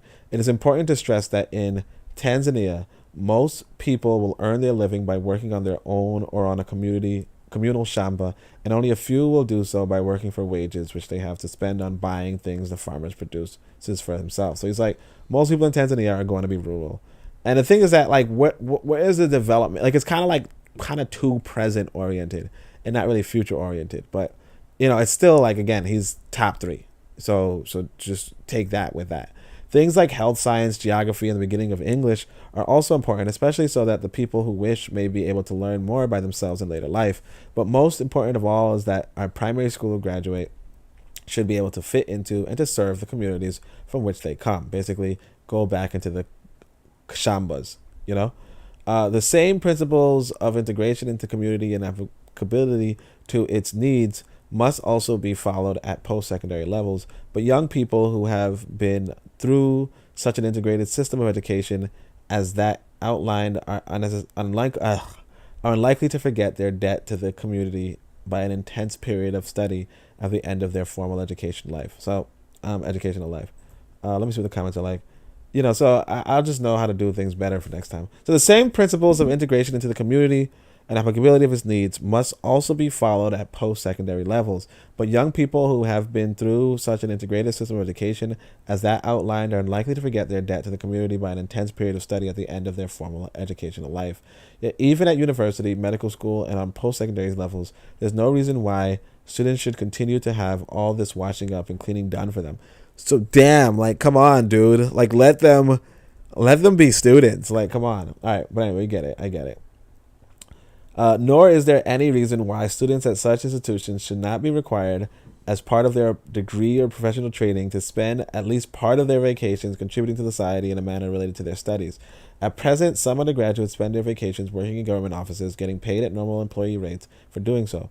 It would be more appropriate, once the organization has been set up efficiently, for them to undertake projects needed by the community, even if there isn't sufficient money for them to constitute paid employment. So he's like, basically go out and work for free, basically. Like, no. For example, the collection of local history, work on the census, participation in adult education activities, work in dispensaries, etc., would give the students practical experience in their own field. For this, they could receive the equivalent of the minimum wage, and any balance of money due for work, which would otherwise have been done for higher wages, could be paid to the college or institution and go towards welfare or sports equipment. Such work should earn credit for the student, which count toward their examination results. A student who shirks such work or fails to do it properly would then find the two things follow. First, his fellow students might be blaming him for shortfalls in proposed welfare or other improvement. And second, his degree would be downgraded accordingly. So, yeah. So, like, again, like I said, if I go to school just for astrophysics, and I'm like, shit, like, I don't even know how to do that in a community sense. But let's say I don't want to for some reason, or if I just don't, whatever, then it's like your bachelor's of science is now a bachelor's of art or something. You know what I mean? Like what?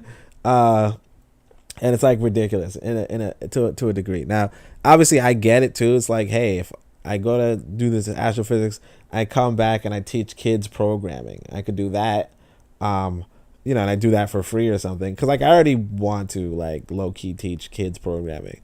But again, like, is it part of the development model, or is it more that, sit back and do nothing shit? You know what I mean? You decide. So, conclusion, because, the thing with astrophysics, like, I'll be honest with you guys, because it's kind of really particular, and you guys are like, why are you talking about? But it could be like, it doesn't have to be astrophysics. It could be like oceanic sciences, like aqua biology or marine biology. There you go. It could be marine biology, like it doesn't really have a practical application to, the community. Like, maybe you could be like, well, maybe you could teach us about fish. Yeah, but you already know what fish to eat. You know what I mean? Like it's not like deep sea marine biology is going to like you need that. You need to know what's at the bottom of the ocean in order to figure out whether or not that crab tastes good or something. Conclusion: the education provided by Tanzania for the students of Tanzania must serve the purposes of Tanzania. So this is the summary that going to what Learning Curve was saying. Education provided by Tanzania for the students of Tanzania must serve the purposes of Tanzania. It must encourage the growth of socialist values we aspire to. It must encourage the development of a proud, independent, and free citizenry, which relies upon itself for its own development and which knows the advantages and the problems of cooperation. It must ensure that the educated know themselves to be an integral part of the nation and recognize the responsibility to give greater service the greater the opportunity they have had. Right? And I mean, what he's doing is he's implementing this. So, I mean, I'll give him credit. I don't really know about the whole, if you don't freaking work hard, you're not going to eat. But, not to kids. I wouldn't say that to kids. I mean, I wouldn't really say that to anybody, honestly. But I wouldn't really say it to kids, least of all. But that's a reality. Like you said, it's a reality of poverty. That, realistically, if you don't work, you do not eat. But, and so like I like this principally. I think there's some things to like further analyze, but I like it principally. This is not only a matter of school organization and curriculum. Social values are formed by family, school, and society, by the total environment which a child develops. But it is no use our educational system stressing values and knowledge appropriate to the past or to the citizens in other countries. It is wrong if it is even contributes to the continuation of those inequalities and privileges which still exist in our society because of our inheritance. Right? Let our students be educated to be members and servants of the kind of just and egalitarian future to which this country aspires. So that's the whole book. Glad you guys stuck around. I'm sorry that it cut off. Glad it came back and some people noticed. Some people didn't notice, but that's fine for what it's worth. Appreciate everybody. Like I said, I forgot to do it for the first episode, but I do want to remind you guys, not just I'm on the podcasting network. Actually, I'll remind you that right now. Hold on a second.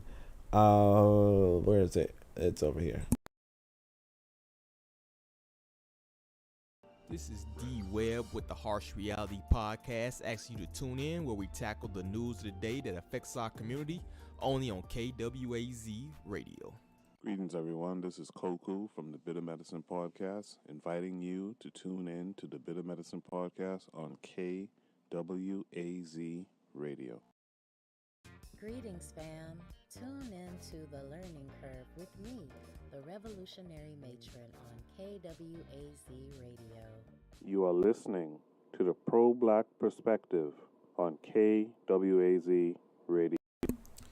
Okay, so I gotta cut off that too early, but yeah. So that, like I said, if any last comments, let me know. Other than that, I'm just gonna remind you guys that I'm also an author myself. I do that critical analysis, with other people's, with my own literature as well, or within my own literature, and I'm gonna try to write some other stuff. But before that, in between time, in the meantime, hopefully you guys could appreciate this as well. This is my book. It's called The Book of Power. Anybody who wants can get that. It says the chat is disconnected, so I don't even know if the chat's even coming up. But what I can say is, yeah, it's a little weird. It says the chat was disconnected. So let me see what the screen says, because I can't even read this. Chat unable to connect to chat. Retry. Okay, so it's not connecting. It is what it is. Let me see if you guys can hear me though. Hold on. It says the chat. Yeah. All right. So the society we want is more work. LOL. Yeah, exactly. Well, we have to, we have to work to do it. We have to work to get it done. Real Black Gentleman says, I've been looking at getting the book. Well, it's a good book, bro. It's a good book. Definitely worth your time. It was definitely written in a more, when I was really super passionate, super, all that kind of stuff. It's super scholarly too. It's very scholarly book. I'm probably when it comes to writing, it captures a moment in your intellectual development. This was a good moment for me. Even better than my older books. It was a good moment for me. At this point in time, I'm calling Wazungu hybrids, because they're Neanderthal bloodline, and I'm calling mulattoes, I think, bastards or something like that. You know what I mean? I was just on it. I don't really call them that now, obviously, because a lot of people got turned off. But yeah, back in those days, that. This book is written for a future of African people who are liberated or liberation minded. It's not like the typical integration and stuff. So that's a thing right there. So appreciate you having it in your bookmark tab. Hopefully you can put some bookmarks in it. It's big, it's heavy. It's a good book. I think it's a really big book. It's not the biggest book on the planet, but it's pretty big, particularly for the books that we print as an African people. It's pretty big. Yeah. Anyway, but other than that, I think that's all I gotta say then. So thanks, family, for entertaining me or sticking around with me. Obviously tomorrow I'm gonna be on the pro-black perspective. I'm gonna be doing the enemies within. I'm gonna be talking about. I'm gonna just do a special. We're gonna do another critical analysis of some goofy elders. I actually had some elder randomly attacking me on Twitter, but I'm gonna leave him alone because he's not worth it. But a good guy. Not a good guy, but a narcissist, a super narcissist for no reason. But it is what it is. We have bigger fish to fry, and so I'm gonna go after the bigger fish. So tomorrow you can check that out. But other than that, make sure you guys check out later today. Bit of Medicine Podcast. He's gonna have to shoot the breeze. Really good. Hopefully you guys could join us. And other than that, though, Shemim Hotep, Uncle Ja Seneb Neb, Amen, Ma'at, Dua Netre.